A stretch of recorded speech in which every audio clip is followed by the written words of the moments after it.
ನಮಸ್ತೆ ಸ್ನೇಹಿತರೆ, ಇವತ್ತು ನಾವು ಅಂತಿಮ BA ಇತಿಹಾಸ ಕೋರ್ಸ್ 4 ಆಧುನಿಕ ಜಗತ್ತಿನ ಇತಿಹಾಸ ಇದರಲ್ಲಿ ಬರುವಂತಹ ಮುಖ್ಯವಾದ ಪ್ರಶ್ನೆಗಳ ಬಗ್ಗೆ ತಿಳಿತಾ ಹೋಗುವ ಸ್ನೇಹಿತರೆ. ಸಾಧ್ಯ ಆದಷ್ಟು ನಾವು ಒಂದೇ ವಿಡಿಯೋದಲ್ಲಿ ಬ್ಲಾಕ್ 1, 2, 3, 4 ಕೂಡ ಕವರ್ ಆಗುವ ರೀತಿಯಲ್ಲಿ ಓದ್ತಾ ಹೋಗುವ. ಎಷ್ಟು ಸಾಧ್ಯ ಆಗ್ತದೆ ಅಷ್ಟನ್ನು ನೋಡ್ಕೊಳ್ತಾ ಹೋಗುವ. ಈಗಾಗಲೇ ನಾನು ಮುಖ್ಯವಾದಂತಹ ಪ್ರಶ್ನೆಗಳನ್ನು ನಿಮಗೆ ತಿಳಿಸಿದ್ದೆ, ಗುರುತನ್ನು ಹಾಕ್ಕೊಳ್ಳಿ ಅಂತ ಕೂಡ ಹೇಳಿದ್ದೆ. ಇವತ್ತು ನಾವು ಎಲ್ಲವನ್ನು ಕೂಡ ನೋಡ್ತಾ ನಾನು ನಿಮಗೆ ಎಲ್ಲವನ್ನು ಕೂಡ ಯಾವುದು ಮುಖ್ಯವಾದ ಪ್ರಶ್ನೆಗಳಿದೆ, ಯಾವುದನ್ನು ಓದ್ಕೊಳ್ಬೇಕು ಎನ್ನುವಂಥದ್ದನ್ನು ಹೇಳ್ತಾ ಹೋಗ್ತಾನೆ. ಮೊದಲಿಗೆ ಹಳೆಯ ಪ್ರಶ್ನೆ ಪತ್ರಿಕೆಯನ್ನು ಒಮ್ಮೆ ನೋಡುವ. ಹಳೆಯ ಪ್ರಶ್ನೆ ಪತ್ರಿಕೆ 2024 ಕೋರ್ಸ್ 4 ಪ್ರಶ್ನೆ ಪತ್ರಿಕೆ. ಇಲ್ಲಿ 5 ಅಂಕಕ್ಕೆ ಯಾವುದೆಲ್ಲ ಬಂದಿದೆ: ವೋಲ್ಟೇರ್, ಆಸ್ಟ್ರಿಯನ್ ಒಪ್ಪಂದ, ಕಾರ್ಫ್ಯೂ ಬಿಕ್ಕಟ್ಟು, JM ಕೇನ್ಸ್, ಸೈಂಟ್ ಸೈಮನ್, ಫ್ರೆಂಚರ ರಿವ್ಯಾಂಜ್ ಚಳುವಳಿ. ಆಮೇಲೆ 10 ಅಂಕದ ಪ್ರಶ್ನೆಗಳು, 15 ಅಂಕದ ಪ್ರಶ್ನೆಗಳನ್ನು ನೋಡಿಕೊಳ್ಳಿ ಯಾವುದು ಬಂದಿದೆ ಅಂತ. ಆ ಒಂದು ಪ್ರಶ್ನೆಗೆ ಉತ್ತರವನ್ನು ಕಲಿತ್ಕೊಳ್ಳಿ. ಯಾಕಂದರೆ ಪ್ರಶ್ನೆಗಳೆಲ್ಲ ರಿಪೀಟಾಗಿ ಕೇಳ್ತಾ ಇರ್ತಾರೆ, ಆ ಕಾರಣದಿಂದಾಗಿ.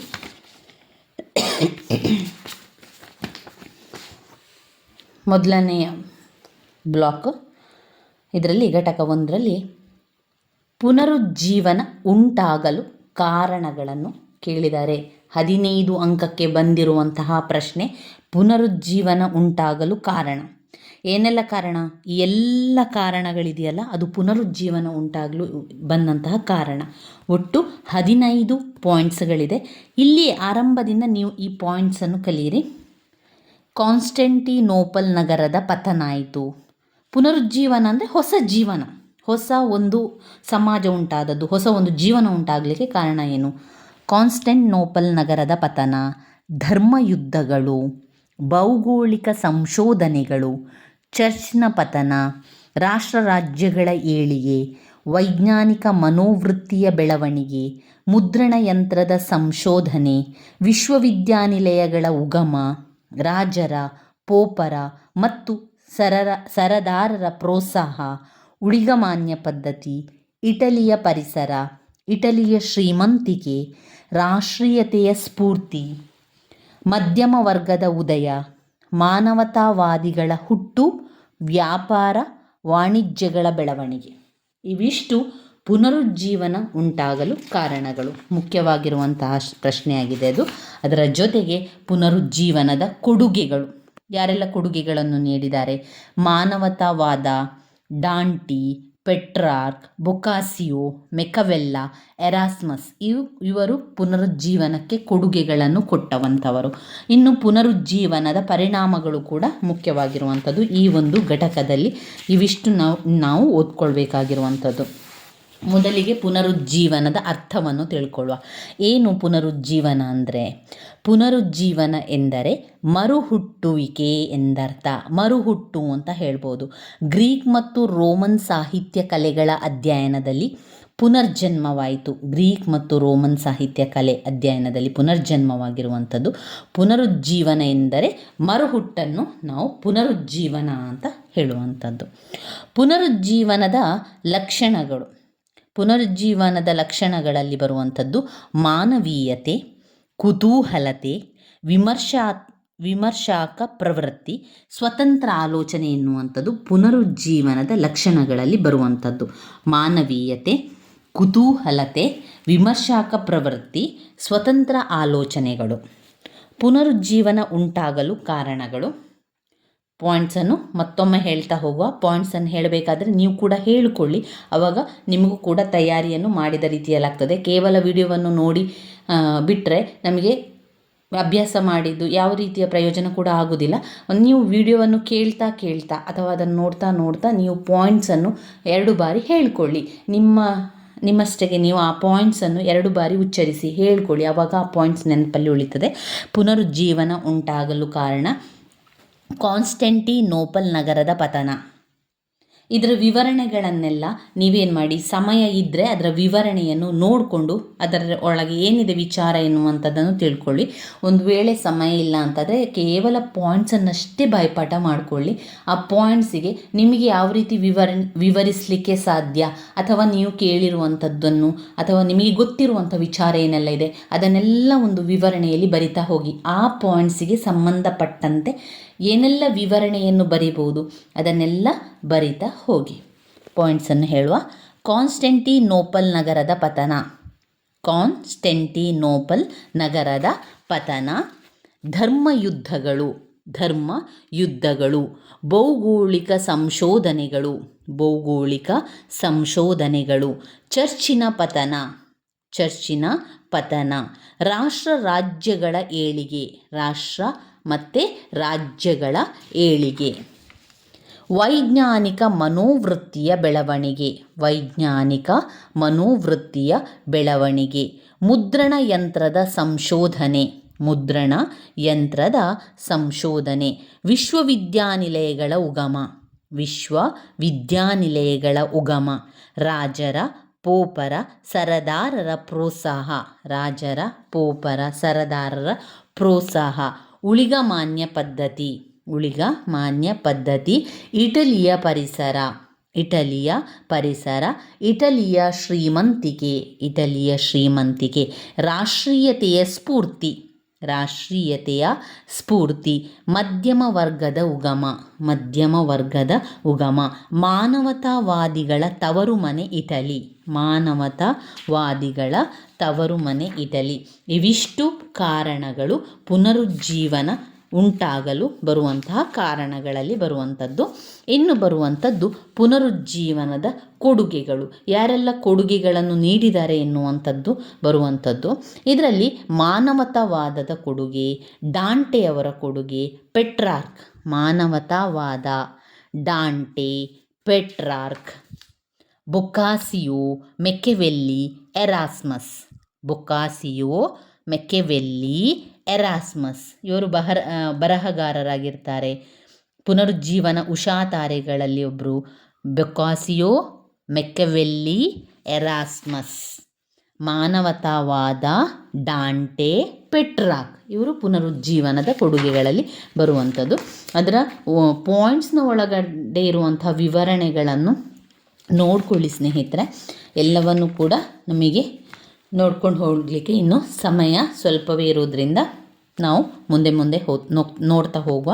ಪುನರುಜ್ಜೀವನದ ಪರಿಣಾಮಗಳೇನು?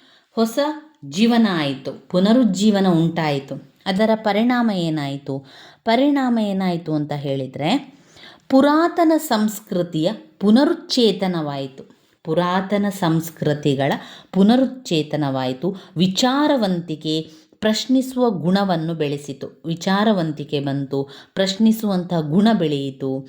ಆಮೇಲೆ ಪುನರುಜ್ಜೀವನದಿಂದಾಗಿ ಕಲೆ, ದೇಶೀಯ ಭಾಷೆ, ಶಿಲ್ಪಕಲೆ, ಚಿತ್ರಕಲೆ, ಸಾಹಿತ್ಯ, ವಿಜ್ಞಾನಗಳಲ್ಲಿ ಮಹತ್ತರವಾದ ಬದಲಾವಣೆಗಳಾದವು. ಸಾಹಿತ್ಯ ಭಾಷೆಗಳ ಬೆಳವಣಿಗೆಯಾಯಿತು. ಮೂಢನಂಬಿಕೆಗಳೆಲ್ಲ ಮಾಯವಾಯಿತು. ವೈಚಾರಿಕ ಕ್ರಾಂತಿಯಿಂದಾಗಿ ಮತಶ್ರದ್ಧೆ ತಗ್ಗಿತು. ಮೂಢನಂಬಿಕೆಗಳು ಮಾಯವಾದವು. ವಿಜ್ಞಾನದ ಬೆಳವಣಿಗೆಗೆ ಸಹಾಯಕವಾದವು. ಪ್ರಬಲ ರಾಷ್ಟ್ರಗಳು ಹುಟ್ಟಿಕೊಂಡವು. ಪುನರುಜ್ಜೀವನದ ಪ್ರಭಾವದಿಂದಾಗಿ ಪ್ರಬಲ ರಾಷ್ಟ್ರಗಳು ಮತ್ತು ರಾಜ್ಯಗಳು ಹುಟ್ಟಿಕೊಂಡವು. ಪುನರುಜ್ಜೀವನ ಕಾಲದ ಸಾಹಿತ್ಯ, ಸಂಗೀತ, ಕಲೆ, ಚಿತ್ರಕಲೆ, ವಾಸ್ತುಶಿಲ್ಪ, ವಿಜ್ಞಾನಗಳಲ್ಲಿನ ಪ್ರಗತಿಯಿಂದಾಗಿ ಯುರೋಪಿನ ಜನತೆ ಹೆಚ್ಚು ಸುಖವಂತರಾದರು. ಇವೆಲ್ಲವೂ ಕೂಡ ಪುನರುಜ್ಜೀವನದ ಪರಿಣಾಮಗಳು. ಪುನರುಜ್ಜೀವನದ ಪರಿಣಾಮ ಏನೆಲ್ಲ ಆಯಿತು? ಪುರಾತನ ಸಂಸ್ಕೃತಿ ಪುನರುಚ್ಚೇತನ ಆಯಿತು. ವಿಚಾರವಂತಿಕೆ ಬಂತು, ಪ್ರಶ್ನಿಸುವ ಗುಣ ಬೆಳೆಯಿತು. ಪುನರುಜ್ಜೀವನದಿಂದಾಗಿ ಕಲೆ, ದೇಶೀಯ ಭಾಷೆ, ಚಿತ್ರಕಲೆ, ಸಾಹಿತ್ಯ, ವಿಜ್ಞಾನಗಳಲ್ಲಿ ಮಹತ್ತರ ಬದಲಾವಣೆಗಳಾಯಿತು. ದೇಶೀಯ ಸಾಹಿತ್ಯ ಮತ್ತು ಭಾಷೆಗಳು ಬೆಳವಣಿಗೆ ಆಯಿತು. ಪುನರುಜ್ಜೀವನದಿಂದಾಗಿ ಪ್ರಬಲ ರಾಷ್ಟ್ರಗಳು ಮತ್ತು ರಾಜ್ಯಗಳು ಹುಟ್ಟಿಕೊಂಡವು. ಪುನರುಜ್ಜೀವನದಿಂದಾಗಿ ಸಂಗೀತ, ಕಲೆ, ಚಿತ್ರಕಲೆ, ವಾಸ್ತುಶಿಲ್ಪದಿಂದ ಯುರೋಪಿನ ಜನರು ಹೆಚ್ಚು ಸುಖವಂತರಾದರು. ಮೂಢನಂಬಿಕೆಗಳೆಲ್ಲ ಮಾಯವಾಯಿತು. ವೈಚಾರಿಕ ಕ್ರಾಂತಿಯಿಂದಾಗಿ ಮತಶ್ರದ್ಧೆ ತಗ್ಗಿತು. ಪುನರುಜ್ಜೀವನವು ವಿಜ್ಞಾನದ ಬೆಳವಣಿಗೆಗೆ ಸಹಾಯಕವಾಯಿತು. ಆಮೇಲೆ ವೈಜ್ಞಾನಿಕ ಸಂಶೋಧನೆಗಳು, ಭೌಗೋಳಿಕ ಅನ್ವೇಷಣೆ ಎಲ್ಲ ಮಾಡಲಿಕ್ಕೆ ಇದು ಕಾರಣವಾಯಿತು. ಇದು ಪುನರುಜ್ಜೀವನದ ಪರಿಣಾಮಗಳು. ಈಗ ನಾವು ಪುನರುಜ್ಜೀವನಕ್ಕೆ ಕಾರಣ ಏನು ಅಂತ ಕಲಿತೆವು. ಪುನರುಜ್ಜೀವನಕ್ಕೆ ಕೊಡುಗೆಗಳನ್ನು ಕೊಟ್ಟವರ ಬಗ್ಗೆ ತಿಳ್ಕೊಂಡೆವು. ಪುನರುಜ್ಜೀವನದ ಪರಿಣಾಮವನ್ನು ತಿಳ್ಕೊಂಡೆವು. ಇನ್ನು ಮುಖ್ಯವಾದಂತಹ ಪ್ರಶ್ನೆ, ಭೌಗೋಳಿಕ ಅನ್ವೇಷಣೆಗಳು ಮತ್ತು ಅದಕ್ಕೆ ಕಾರಣಗಳೇನು ಅಂತ ಕೇಳಿದ್ದಾರೆ. 10 ಅಂಕಕ್ಕೆ ಬಂದಿರುವಂತಹ ಪ್ರಶ್ನೆ ಭೌಗೋಳಿಕ ಅನ್ವೇಷಣೆಗಳು ಮತ್ತು ಅದರ ಕಾರಣಗಳು. ಭೌಗೋಳಿಕ ಅನ್ವೇಷಣೆಗಳು ಮತ್ತು ಅದಕ್ಕೆ ಕಾರಣಗಳು ಒಂದು ಪ್ರಶ್ನೆ ಪತ್ರಿಕೆಯಲ್ಲಿ 10 ಅಂಕಕ್ಕೆ ಬಂದಿದೆ. ಮತ್ತೊಂದು ಪ್ರಶ್ನೆ ಪತ್ರಿಕೆಯಲ್ಲಿ 15 ಅಂಕಕ್ಕೆ ಕೇಳಿರುವಂತಹ ಪ್ರಶ್ನೆ ಭೌಗೋಳಿಕ ಅನ್ವೇಷಣೆಗಳು ಮತ್ತು ಕಾರಣಗಳು. ಅದರಲ್ಲಿ ಪಾಯಿಂಟ್ಸ್ಗಳು: ಧರ್ಮ ಯುದ್ಧಗಳು, ಪುನರುಜ್ಜೀವನದ ಸ್ಫೂರ್ತಿ, ರಾಷ್ಟ್ರ ರಾಜ್ಯಗಳ ಏಳಿಗೆ, ವಾಣಿಜ್ಯೋದ್ಯಮದ ಬೆಳವಣಿಗೆ, ಆರ್ಥಿಕ ಕಾರಣಗಳು, ಧಾರ್ಮಿಕ ಕಾರಣಗಳು, ಪ್ರವಾಸಿ ವರದಿಗಳು, ಹಣಕಾಸಿನ ನೆರವು, ಹಳೆ ಮಾರ್ಗಗಳು, ಬದಲಾದ ವ್ಯಾಪಾರಿ ಮಾರ್ಗ, ಇಟಲಿಯ ಶ್ರೀಮಂತಿಕೆ, ಸಂಪತ್ತಿನ ದಾಹ, ನಾವಿಕರ ದಿಕ್ಸೂಚಿಯ ಸಂಶೋಧನೆ, ಕಾನ್ಸ್ಟಂಟಿನೋಪಲ್ ನಗರದ ಪತನ, ವೈಜ್ಞಾನಿಕ ಕಾರಣಗಳು. ಒಟ್ಟು 15 ಪಾಯಿಂಟ್ಸ್ ಇದೆ. ಭೌಗೋಳಿಕ ಅನ್ವೇಷಣೆಗಳ ಕಾರಣಗಳಲ್ಲಿ 15 ಅಂಕಕ್ಕೆ 10 ಅಂಕಕ್ಕೆ ಬರುವಂತಹ ಪ್ರಶ್ನೆ. 15 ಪಾಯಿಂಟ್ಸ್ಗಳನ್ನು ಕೊಟ್ಟಿದ್ದಾರೆ. 15 ಪಾಯಿಂಟ್ಸ್ಗಳನ್ನು ಸರಿಯಾಗಿ ಕಲಿತುಕೊಳ್ಳಿ. 10 ಅಂಕಕ್ಕೆ ಬಂದರೆ ಅದನ್ನು 3ರಿಂದ 4 ಪುಟದಷ್ಟು ಬರೆಯಿರಿ. 15 ಅಂಕಕ್ಕೆ ಬಂದಾಗ 4ರಿಂದ 5 ಪುಟದಷ್ಟು ನೀವು ಉತ್ತರವನ್ನು ಬರೆಯಿರಿ. 15 ಪಾಯಿಂಟ್ಸ್ ಕೊಟ್ಟಿದ್ದಾರೆ, ಅದರಿಂದ ಅದನ್ನು ನಿಮಗೆ ವಿವರಿಸ್ತಾ ಬರೀಲಿಕ್ಕೆ ತುಂಬಾ ಅನುಕೂಲ ಆಗ್ತದೆ. ತುಂಬ ಪಾಯಿಂಟ್ಸ್ ಇದ್ದರೆ ನಮಗೆ ಬೇಗ ಬರೀಲಿಕ್ಕೂ ಕೂಡ ಸಹಾಯ ಆಗ್ತದೆ. ಪರೀಕ್ಷೆಯನ್ನು ಬರಿಬೇಕಾದ್ರೆ ತುಂಬಾ ಯೋಚನೆ ಮಾಡಿಕೊಂಡು ತುಂಬ ಹೊತ್ತು ವೇಸ್ಟ್ ಮಾಡಬೇಡಿ. ಸಾಧ್ಯ ಆದಷ್ಟು ತುಂಬ ಫಾಸ್ಟಾಗಿ ಉತ್ತರವನ್ನು ಬರೀರಿ. ಇಲ್ಲದಿದ್ದರೆ ನಮಗೆ ಸಮಯ ಸಾಕಾಗೋದಿಲ್ಲ. ಅದರಿಂದ ನಾವು ತುಂಬಾ ಫಾಸ್ಟಾಗಿ ಉತ್ತರವನ್ನು ಬರಿತಾ ಹೋಗಬೇಕಾಗ್ತದೆ. ಇನ್ನು ಇದರಲ್ಲಿ ಬಂದಿರುವಂತಹ ಮುಖ್ಯವಾದ ಪ್ರಶ್ನೆ ಯಾವುದು ಅಂತ ನೋಡುವ. ಇವಾಗ ನಾವು ಘಟಕ 2ಕ್ಕೆ ಬಂದೆವು. ಘಟಕ 1ರಲ್ಲಿ ಅಷ್ಟೊಂದು ಮುಖ್ಯವಾದ ಪ್ರಶ್ನೆಗಳಿದೆ. ಇನ್ನು ಘಟಕ 2ರಲ್ಲಿ ಯಾವ ಪ್ರಶ್ನೆಗಳು ಬಂದಿದೆ ಅಂತ ನೋಡುವ. ಘಟಕ 2ರಲ್ಲಿ ಇಲ್ಲ. ಘಟಕ 2ರಲ್ಲಿ ಇಂಗ್ಲೆಂಡ್ ಕ್ರಾಂತಿಯಲ್ಲಿ ಯಾವುದೇ ಪ್ರಶ್ನೆ ಇಲ್ಲ. ಇನ್ನು ಬರುವಂಥದ್ದು ಘಟಕ 3. ಘಟಕ 3ರಲ್ಲಿ ಫ್ರಾನ್ಸಿನ ಮಹಾಕ್ರಾಂತಿಯ ಮಹತ್ವ 15 ಅಂಕಕ್ಕೆ ಕೇಳಿದ್ದಾರೆ. ಯಾವಾಗ? 2022ರ ಪ್ರಶ್ನೆ ಪತ್ರಿಕೆಯಲ್ಲಿ ಫ್ರಾನ್ಸಿನ ಮಹಾಕ್ರಾಂತಿಯ ಮಹತ್ವವನ್ನು 15 ಅಂಕಕ್ಕೆ ಕೇಳಿದ್ದಾರೆ. ಫ್ರಾನ್ಸಿನ ಕ್ರಾಂತಿಯ ಕಾರಣಗಳನ್ನು 1789ರ ಫ್ರಾನ್ಸಿನ ಮಹಾಕ್ರಾಂತಿಯ ಕಾರಣಗಳು. ಇಲ್ಲೇ ಪಾಯಿಂಟ್ಸ್ ಇದೆ, ಇದನ್ನು ಮೊದಲಿಗೆ ಕಲ್ತ್ಕೊಳ್ಳಿ. ರಾಜಕೀಯ ಕಾರಣಗಳು, ಸಾಮಾಜಿಕ ಕಾರಣಗಳು, ಆರ್ಥಿಕ ಕಾರಣಗಳು, ಅಮೇರಿಕಾ ಕ್ರಾಂತಿಯ ಪ್ರಭಾವ, ತತ್ವಜ್ಞಾನಿಗಳ ಪ್ರಭಾವ.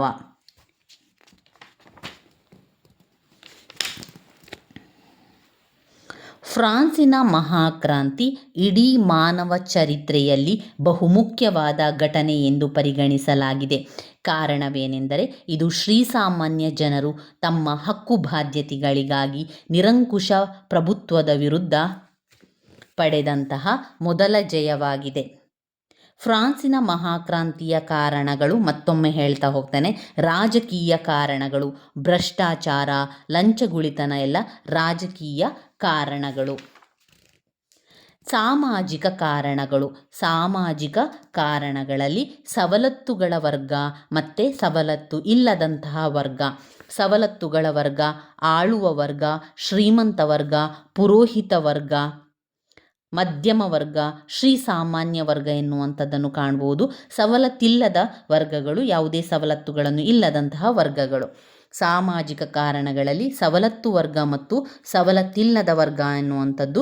ಸವಲತ್ತು ವರ್ಗ ಆಳುವ ವರ್ಗ, ಶ್ರೀಮಂತ ವರ್ಗ, ಪುರೋಹಿತ ವರ್ಗ, ಮಧ್ಯಮ ವರ್ಗ, ಶ್ರೀಸಾಮಾನ್ಯ ವರ್ಗ ಅಂತ ಇರುವಂಥದ್ದು ಸಾಮಾಜಿಕ ಕಾರಣಗಳಲ್ಲಿ. ಇನ್ನು ಬರುವಂಥದ್ದು ಆರ್ಥಿಕ ಕಾರಣಗಳು. ಆರ್ಥಿಕ ಕಾರಣಗಳು ಅಮೇರಿಕ ಕ್ರಾಂತಿಯ ಪ್ರಭಾವ ಆಗಿದೆ. ಅಮೇರಿಕ ಕ್ರಾಂತಿಯ ಪ್ರಭಾವ, ತತ್ವಜ್ಞಾನಿಗಳ ಪ್ರಭಾವ. ಫ್ರೆಂಚ್ ಕ್ರಾಂತಿಯ ತತ್ವಜ್ಞಾನಿಗಳು ಯಾರು? ಫ್ರೆಂಚ್ ತತ್ವಜ್ಞಾನಿಗಳ ಪ್ರಭಾವದಿಂದಾಗಿರುವಂಥದ್ದು. ಈ ತತ್ವಜ್ಞಾನಿಗಳ ಪ್ರಭಾವ, ಯಾರೆಲ್ಲ ತತ್ವಜ್ಞಾನಿಗಳ ಪ್ರಭಾವ ಆಯಿತು? ಇದನ್ನು 5 ಅಂಕಕ್ಕೂ ಕೂಡ ಕೇಳ್ತಾರೆ ಸ್ನೇಹಿತರೆ. ಫ್ರೆಂಚ್ ಕ್ರಾಂತಿಯ ತತ್ವಜ್ಞಾನಿಗಳನ್ನು ತಿಳಿಸಿ. Montesquieu, Voltaire, Jean Jacques Rousseau. ಇದು ನಂತರದ ಪಾಯಿಂಟಲ್ಲಿ ಆರ್ಥಿಕ ದಿವಾಳಿತನ. ಆರ್ಥಿಕ ಕಾರಣಗಳು ಆದಮೇಲೆ ತತ್ವಜ್ಞಾನಿಗಳ ಪ್ರಭಾವ. ತತ್ವಜ್ಞಾನಿಗಳ ಪ್ರಭಾವ ಆದ ಮೇಲೆ ತಕ್ಷಣದ ಕಾರಣಗಳು, ಅಂದರೆ ಆರ್ಥಿಕ ದಿವಾಳಿತನ, ತಕ್ಷಣದ ಕಾರಣಗಳು. ತತ್ವಜ್ಞಾನಿಗಳ ಪ್ರಭಾವ ಅಥವಾ ಫ್ರೆಂಚ್ ಕ್ರಾಂತಿಯ ತತ್ವಜ್ಞಾನಿಗಳನ್ನು ತಿಳಿಸಿ ಅಂತ 5 ಅಂಕಕ್ಕೆ ಪ್ರಶ್ನೆಗಳು ಬರ್ತದೆ. ಆವಾಗ ನಾವು ತತ್ವಜ್ಞಾನಿಗಳ ಹೆಸರನ್ನು ಬರೀಬೇಕು. Montesquieu, Voltaire, Jean Jacques Rousseau, ಅವರ ಹೆಸರನ್ನು ಬರೀಬೇಕು. ನಂತರ ಆರ್ಥಿಕ ದಿವಾಳಿತನ ಅಂದರೆ ತಕ್ಷಣದ ಕಾರಣಗಳು. ಇವಿಷ್ಟು ಫ್ರಾನ್ಸಿನ ಮಹಾಕ್ರಾಂತಿಯ ಕಾರಣಗಳು. 1789 ಫ್ರಾನ್ಸಿನ ಮಹಾಕ್ರಾಂತಿಯ ಕಾರಣಗಳು. ಫ್ರಾನ್ಸಿನ ಕ್ರಾಂತಿಯ ಪರಿಣಾಮ ಏನಾಯಿತು? ಅದರ ಜೊತೆಗೆ ಕೆಲವೊಮ್ಮೆ 15 ಅಂಕಕ್ಕೆ ಬರುವಾಗ ಫ್ರಾನ್ಸಿನ ಕ್ರಾಂತಿಗೆ ಕಾರಣಗಳ ಜೊತೆಗೆ ಫ್ರಾನ್ಸಿನ ಕ್ರಾಂತಿಯ ಪರಿಣಾಮಗಳನ್ನು ತಿಳಿಸಿ ಅಂತ ಕೇಳ್ತಾರೆ. ಆವಾಗ ನಾವು ಏನು ಬರೀಬೇಕು? ರಾಜಪ್ರಭುತ್ವದ ಅಂತ್ಯ ಮತ್ತು ಪ್ರಜಾಪ್ರಭುತ್ವದ ಉಗಮ. ರಾಜಪ್ರಭುತ್ವದ ಅಂತ್ಯ ಆಯಿತು. ರಾಜಪ್ರಭುತ್ವದ ಅಂತ್ಯ, ಪ್ರಜಾಪ್ರಭುತ್ವದ ಉಗಮ, ಉಳಿಗಮಾನ್ಯ ಪದ್ಧತಿಯ ಅಂತ್ಯ, ಮಾನವ ಹಕ್ಕುಗಳ ಘೋಷಣೆ, ರಾಷ್ಟ್ರೀಯತೆಯ ಉಗಮ, ಧಾರ್ಮಿಕ ಸಹಿಷ್ಣುತೆಯನ್ನು ಮೂಡಿಸಿತು. ನೆಪೋಲಿಯನ್ನ ಏಳಿಗೆ, ಸಮಾಜವಾದದ ಉಗಮ. ಇದು ಫ್ರಾನ್ಸ್ನ ಕ್ರಾಂತಿಯ ಪರಿಣಾಮಗಳು. ಇನ್ನೊಮ್ಮೆ ಹೇಳ್ತೇನೆ. ರಾಜಪ್ರಭುತ್ವದ ಅಂತ್ಯ ಮತ್ತು ಪ್ರಜಾಪ್ರಭುತ್ವದ ಉಗಮ, ಉಳಿಗಮಾನ್ಯ ಪದ್ಧತಿಯ ಅಂತ್ಯ, ಮಾನವ ಹಕ್ಕುಗಳ ಘೋಷಣೆ, ರಾಷ್ಟ್ರೀಯತೆಯ ಉಗಮ, ಧಾರ್ಮಿಕ ಸಹಿಷ್ಣುತೆಯನ್ನು ಮೂಡಿಸಿತು. ನೆಪೋಲಿಯನ್ನ ಏಳಿಗೆ, ಸಮಾಜವಾದದ ಉಗಮ ಆಯಿತು. ಇವಿಷ್ಟು ಅದರಲ್ಲಿ ಬರುವಂಥ ವಿಚಾರಗಳು. ಇನ್ನು ನಾವು ಓದ್ಕೊಳ್ಬೇಕಾಗಿರುವಂತಹ ಪ್ರಶ್ನೆ ಯಾವುದು ಬರ್ತದೆ ಅಂತ ಹೇಳಿದರೆ, ನೆಪೋಲಿಯನ್ನ ಏಳಿಗೆ, ಅವನ ಸುಧಾರಣೆಗಳು, ದಿಗ್ವಿಜಯಗಳನ್ನು 15 ಅಂಕಕ್ಕೆ ಕೇಳಿದ್ದಾರೆ. ನೆಪೋಲಿಯನ್ನ ಅವನತಿಗೆ ಕಾರಣಗಳು, ಇದನ್ನು ಕೂಡ 15 ಅಂಕಕ್ಕೆ ಕೇಳಿರುವಂತಹ ಪ್ರಶ್ನೆ. ನೀವು ಹಳೆಯ ಪ್ರಶ್ನೆ ಪತ್ರಿಕೆಗಳಲ್ಲಿ ನೋಡಿದರೆ ಪದೇ ಪದೇ ರಿಪೀಟ್ ಆಗಿರುವಂತಹ ಪ್ರಶ್ನೆಗಳಲ್ಲಿ ಇದು ಕೂಡ ಒಂದು. ನೆಪೋಲಿಯನ್ನ ಏಳಿಗೆ, ಸುಧಾರಣೆ, ದಿಗ್ವಿಜಯ ಕೂಡ ಕೇಳ್ಬೋದು. ನೆಪೋಲಿಯನ್ನ ಅವನತಿಗೆ ಕಾರಣಗಳನ್ನು ಕೇಳ್ಬೋದು. ನೆಪೋಲಿಯನ್ನ ಏಳಿಗೆ ಮತ್ತು ನೆಪೋಲಿಯನ್ನ ಅವನತಿಗೆ ಕಾರಣಗಳು ವೆರಿ ವೆರಿ ಇಂಪಾರ್ಟೆಂಟ್ ಆಗಿರುವಂತಹ ಪ್ರಶ್ನೆಗಳು. ಅದನ್ನು ನೀವು ಸರಿಯಾಗಿ ತಿಳ್ಕೊಳ್ಬೇಕು. ಅದರ ಪ್ರಶ್ನೆಗಳು ಹೆಚ್ಚಾಗಿ ಬರುವಂತಹ ಪ್ರಶ್ನೆಗಳಾಗಿದೆ ಸ್ನೇಹಿತರೆ. ಇನ್ನು 15 ಅಂಕಕ್ಕೆ ಬರುವಂತಹ ಮುಖ್ಯವಾದಂತಹ ಪ್ರಶ್ನೆ, ನೆಪೋಲಿಯನ್ ಬೋನಪಾರ್ಟೆ ಅವರ ಏಳಿಗೆ ಹಾಗೆ ಅವರ ಒಂದು ಅವನತಿಯನ್ನು ಕೇಳ್ತಾರೆ 15 ಅಂಕಕ್ಕೆ. ನೆಪೋಲಿಯನ್ ಬೋನಪಾರ್ಟ್ ಪ್ರಪಂಚದ ಶ್ರೇಷ್ಠ ಮತ್ತು ಪರಾಕ್ರಮಶಾಲಿ ನಾಯಕರಲ್ಲಿ ಪ್ರಮುಖರು. ಜೂಲಿಯಸ್ ಸೀಸರ್ ಮತ್ತು ಅಲೆಕ್ಸಾಂಡರ್ನಂತಹ ಮಹಾನ್ ನಾಯಕರೊಂದಿಗೆ ಹೋಲಿಸಬಹುದಾದ ಅಪ್ರತಿಮ ಸೇನಾನಿ. ಸುಮಾರು 1.5 ದಶಕದ ಕಾಲ ಯುರೋಪಿನ ಬಹುಭಾಗವನ್ನು ತನ್ನ ಕೃಪಾದೃಷ್ಟಿಯ ಒಂದು ಹಿಡಿತದಲ್ಲಿ ಸಿಲುಕಿಸಿದ್ದ ಒಬ್ಬ ಧೈರ್ಯವಂತ ಪರಾಕ್ರಮಶಾಲಿಯಾದಂತಹ ರಾಜ.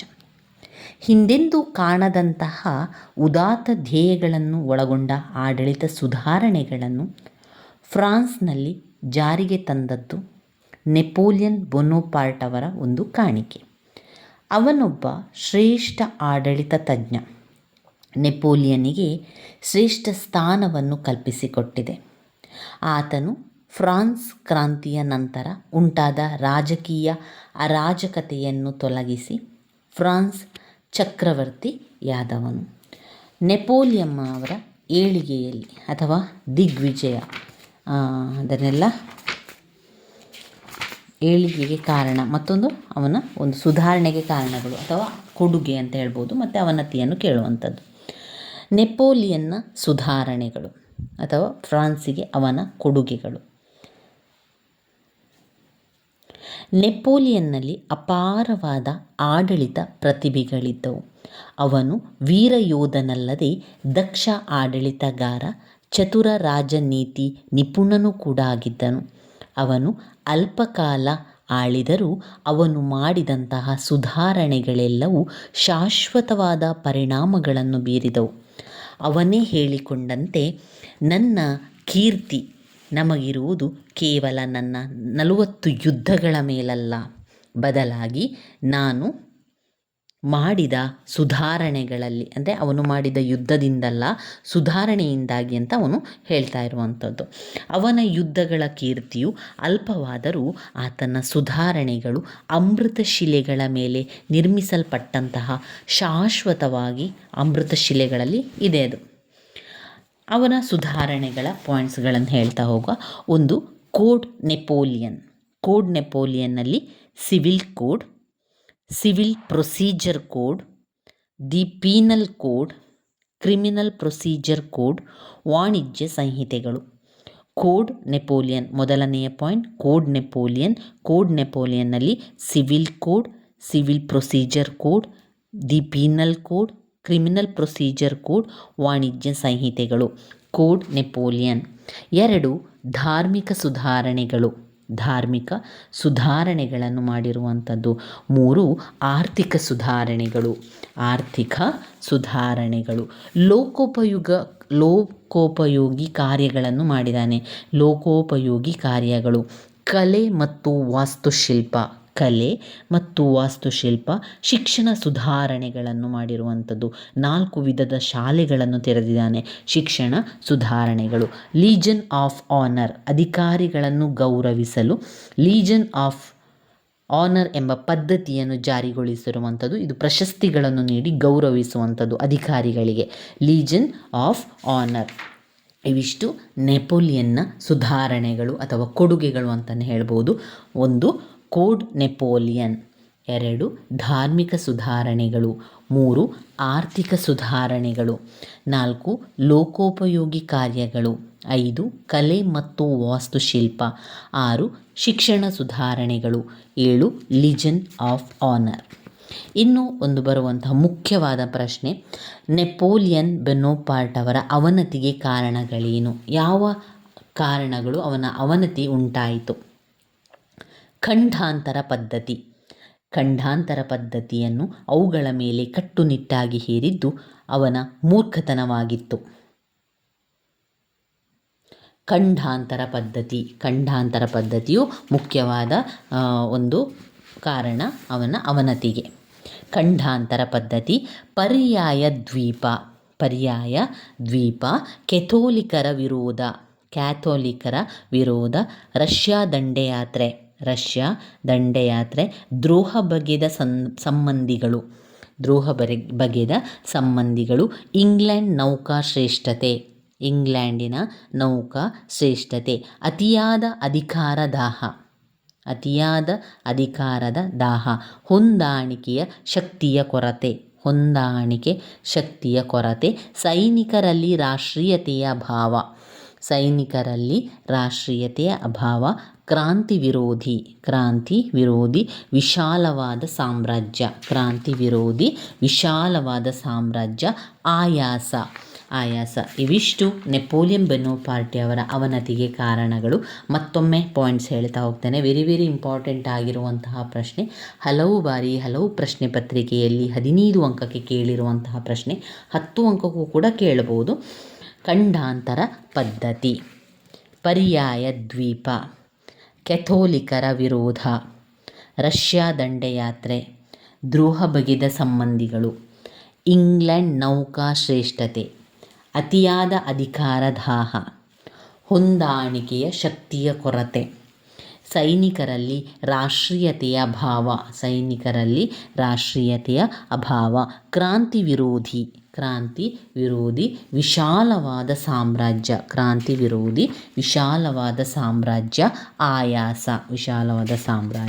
ಆಯಾಸ. ಇನ್ನು ಬರುವಂಥದ್ದು ಬ್ಲಾಕ್ 2ರಲ್ಲಿ ಮೆಟರ್ನಿಕ್ ಯುಗದಿಂದ ಕಾರ್ಲ್ ಮಾರ್ಕ್ಸ್ರವರೆಗೆ. ಮೆಟರ್ನಿಕ್ ಯುಗದ ಬಗ್ಗೆ 10 ಅಂಕಕ್ಕೆ ಕೇಳಿದ್ದಾರೆ. ಇಲ್ಲೊಂದು ವಿಯೆನ್ನಾ ಕಾಂಗ್ರೆಸ್ಸಿನ ತತ್ವಗಳು, 3 ತತ್ವಗಳನ್ನು ನೆನಪಲ್ಲಿಟ್ಕೊಳ್ಳಿ. ವಿಯೆನ್ನಾ ಕಾಂಗ್ರೆಸ್ಸಿನ ತತ್ವಗಳು ಅಂತ: ನ್ಯಾಯಬದ್ಧ ಉತ್ತರಾಧಿಕಾರದ ತತ್ವ, ಶಕ್ತಿಯ ಸಮತೋಲನ ಮತ್ತು ಪರಿಹಾರ ಅಥವಾ ಪ್ರತಿಫಲ ತತ್ವ, ಸ್ವಾತಂತ್ರ್ಯ, ಸಮಾನತೆ, ಭ್ರಾತೃತ್ವ ಮುಂತಾದ ಉದಾರ ತತ್ವಗಳನ್ನು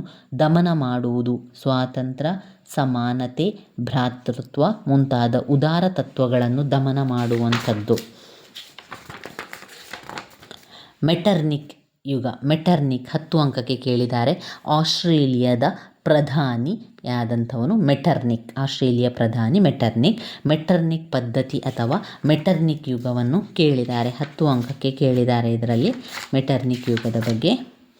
ನಂತರ ಬರುವಂಥದ್ದು 1830ರ ಕ್ರಾಂತಿಯ ಪರಿಣಾಮಗಳು, ಅದರ ಕಾರಣಗಳು ಎಲ್ಲ ಕೇಳ್ತಾರೆ. 1930ರ ಕ್ರಾಂತಿ, ಆಮೇಲೆ 1848ರ ಕ್ರಾಂತಿ, 1830ರ ಕ್ರಾಂತಿ, ಅದೆರಡು ಕ್ರಾಂತಿಯನ್ನು ಓದಲಿಕ್ಕಿದೆ. ಮೆಟರ್ನಿಕ್ ಯುಗವನ್ನು ಓದ್ಕೊಳ್ಬೇಕು. ಮೆಟರ್ನಿಕ್ ಯುಗ ಬರುವಂಥದ್ದು ಬ್ಲಾಕ್ 2ರಲ್ಲಿ ನೋಡಿ. ಮೆಟರ್ನಿಕ್ ಪಾತ್ರವನ್ನು 15 ಅಂಕಕ್ಕೂ ಕೂಡ ಬಂದಿದೆ, 10 ಅಂಕಕ್ಕೂ ಕೂಡ ಬಂದಿದೆ. ನಂತರ 10 ಅಂಕಕ್ಕೆ ನಾವು ಓದಬೇಕಾಗಿರುವಂಥದ್ದು 1830ರ ಕ್ರಾಂತಿ, 1848 ಕ್ರಾಂತಿಗೆ ಕಾರಣ ಪರಿಣಾಮಗಳು 10 ಅಂಕಕ್ಕೆ. ಕ್ರಿಮಿಯಾ ಯುದ್ಧದ ಕಾರಣವನ್ನು ತಿಳ್ಕೊಳ್ಳಿಕ್ಕಿದೆ. ಇವಿಷ್ಟು ನಮ್ಮ ಬ್ಲಾಕ್ 2ರಲ್ಲಿ ನಾವು ಓದ್ತಾ ಹೋಗಬೇಕಾಗಿರುವಂಥದ್ದು. ಮೆಟರ್ನಿಕ್ ಯುಗ. ಮೆಟರ್ನಿಕ್ ಆಸ್ಟ್ರೇಲಿಯಾದ ಪ್ರಧಾನಿ. ಆಧುನಿಕ ಯುರೋಪ್ ಸಾಮ್ರಾಜ್ಯಗಳಲ್ಲಿ ಆಸ್ಟ್ರಿಯಾ ಅತ್ಯಂತ ಪ್ರಬಲವಾಗಿದ್ದ ವಿಸ್ತಾರವಾದ ಪ್ರದೇಶಗಳನ್ನು ಒಳಗೊಂಡಿದ್ದು. ಆಸ್ಟ್ರಿಯಾ ಸಾಮ್ರಾಜ್ಯ ಹಂಗೇರಿ, ಇಟಲಿ, ವೆನಿಸ್, ಲಂಬಾರ್ಡಿ ಪ್ರಾಂತ್ಯಗಳ, ನೆದರ್ಲ್ಯಾಂಡ್ ಮತ್ತು ಸೈನ್ಯ ರಾಜ್ಯಗಳನ್ನು, ದಕ್ಷಿಣ ಜರ್ಮನ್ ಸಂಸ್ಥಾನಗಳಲ್ಲದೆ ಪೋಲೆಂಡ್ನ ಕೆಲವು ಸಂಸ್ಥಾನಗಳನ್ನು ಕೂಡ ಒಳಗೊಂಡಿತ್ತು. ಈ ಎಲ್ಲ ಸಾಮ್ರಾಜ್ಯದ ಮನೆತನದವರ ಆಳ್ವಿಕೆಯಲ್ಲಿ ಪ್ರಾಬಲ್ಯತೆ ಬಂದಿತು. ಹಬ್ಸ್ಬರ್ಗ್ ಮನೆತನದ 5ನೇ ಚಾರ್ಲ್ಸ್ ಕಾಲದಲ್ಲಿ ಆಸ್ಟ್ರಿಯಾ ಸಾಮ್ರಾಜ್ಯ ವೈಶಾಲ್ಯತೆ ಪಡೆಯಿತು. ಈ ಮನೆತನದ ಹಿರಿಮೆಯನ್ನು 15ನೆಯ ಶತಮಾನದಲ್ಲಿ ಮೇರಿಯಾ ತೆರೇಸಾ ಮತ್ತು 2ನೇ ಜೋಸೆಫ್ ಹೆಚ್ಚಿಸಿದರು. ಈ ಮನೆತನದ ಫ್ರಾನ್ಸಿನ ಬೌರ್ಬೋನ್ ಮನೆತನದೊಂದಿಗೆ ವಿವಾಹ ಸಂಬಂಧ ಬೆಳೆಸಿಕೊಂಡಿತ್ತು. ಫ್ರಾನ್ಸಿನ ಕ್ರಾಂತಿಯಿಂದಾಗಿ ಬೌರ್ಬೋನ್ ಮನೆತನದ ಪದಚ್ಯುತಿಗೊಂಡಾಗ ಅದನ್ನು ಮತ್ತೆ ಫ್ರಾನ್ಸಿನಲ್ಲಿ ಪ್ರತಿಷ್ಠಾಪನೆ ಮಾಡಿದಂತಹ ಕೀರ್ತಿ ಆಸ್ಟ್ರಿಯಾದ ಚಕ್ರವರ್ತಿ ಫ್ರಾನ್ಸಿನ ಹಾಗೂ ಅವನ ಚಾನ್ಸೆಲರ್ ಮೆಟರ್ನಿಕ್ನದಾಗಿತ್ತು. ಮೆಟರ್ನಿಕ್ ಪದ್ಧತಿ ಅಥವಾ ಮೆಟರ್ನಿಕ್ ಯುಗ ಅಂತ ಹೇಗೆ ಬಂತು? ಆಸ್ಟ್ರಿಯಾದ ಪ್ರಧಾನಿ ಮೆಟರ್ನಿಕ್ 19ನೆಯ ಶತಮಾನದ ಒಬ್ಬ ಅಸದೃಶವಾದ ರಾಜನೀತಿಜ್ಞ, ವ್ಯವಹಾರ ಚತುರ. ಇವನ ಪೂರ್ಣ ಹೆಸರು prince Clement Luther von Metternich. ಈತ 19ನೇ ಶತಮಾನದ ಪೂರ್ವಾರ್ಧದಲ್ಲಿ ಸುಮಾರು 40 ವರ್ಷಗಳ ಕಾಲ ಯುರೋಪಿನ ರಾಜಕೀಯ ರಂಗವನ್ನೇ ತನ್ನ ಪ್ರಭಾವದಲ್ಲಿ ಇಟ್ಟಿದ್ದನು. ಅಂದಿನ ಎಲ್ಲ ರಾಜಕೀಯ ವ್ಯವಹಾರಗಳು ಇವನ ಇಚ್ಛೆಗನುಸಾರವಾಗಿ ಜರುಗುತ್ತಿದ್ದವು.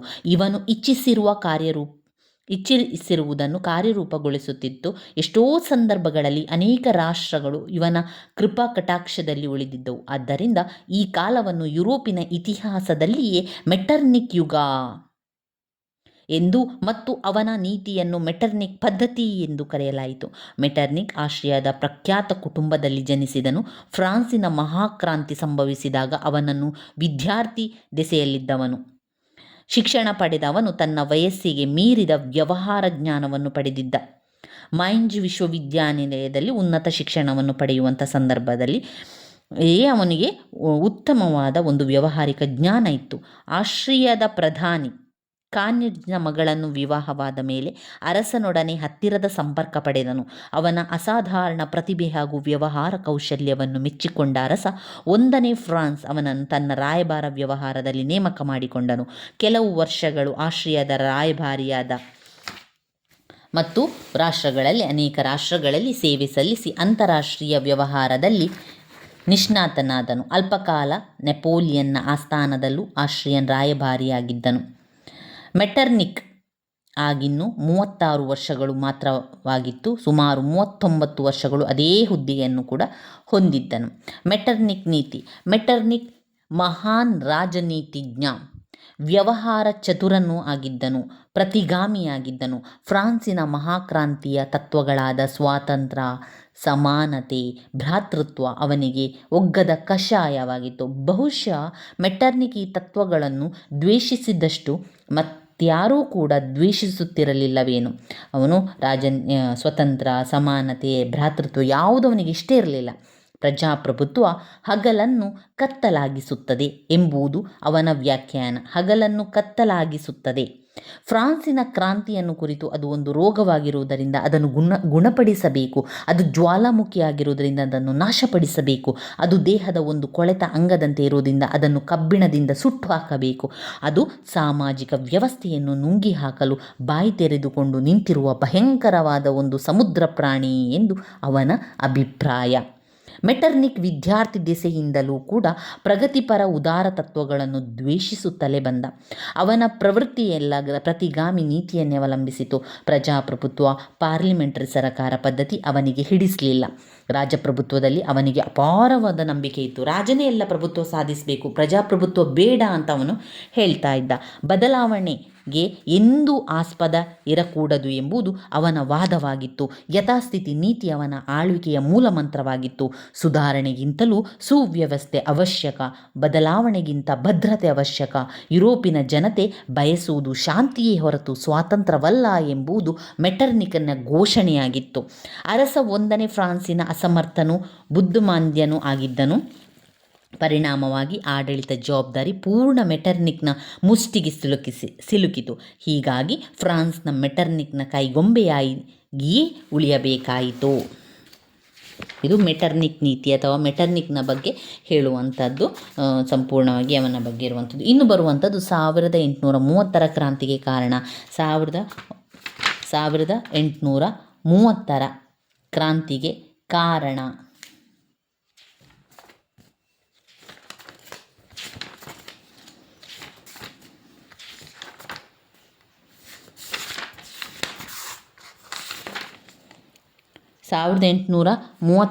ಕ್ರಾಂತಿಗೆ ಕಾರಣ ಪತ್ರಿಕಾ ಸ್ವಾತಂತ್ರ್ಯ ನಿರ್ಬಂಧನೆ, ಚುನಾವಣಾ ರದ್ಧತಿ, ಚುನಾವಣಾ ವಿಧಾನದಲ್ಲಿ ಬದಲಾವಣೆ, ಹೊಸ ಚುನಾವಣೆಯ ಘೋಷಣೆ.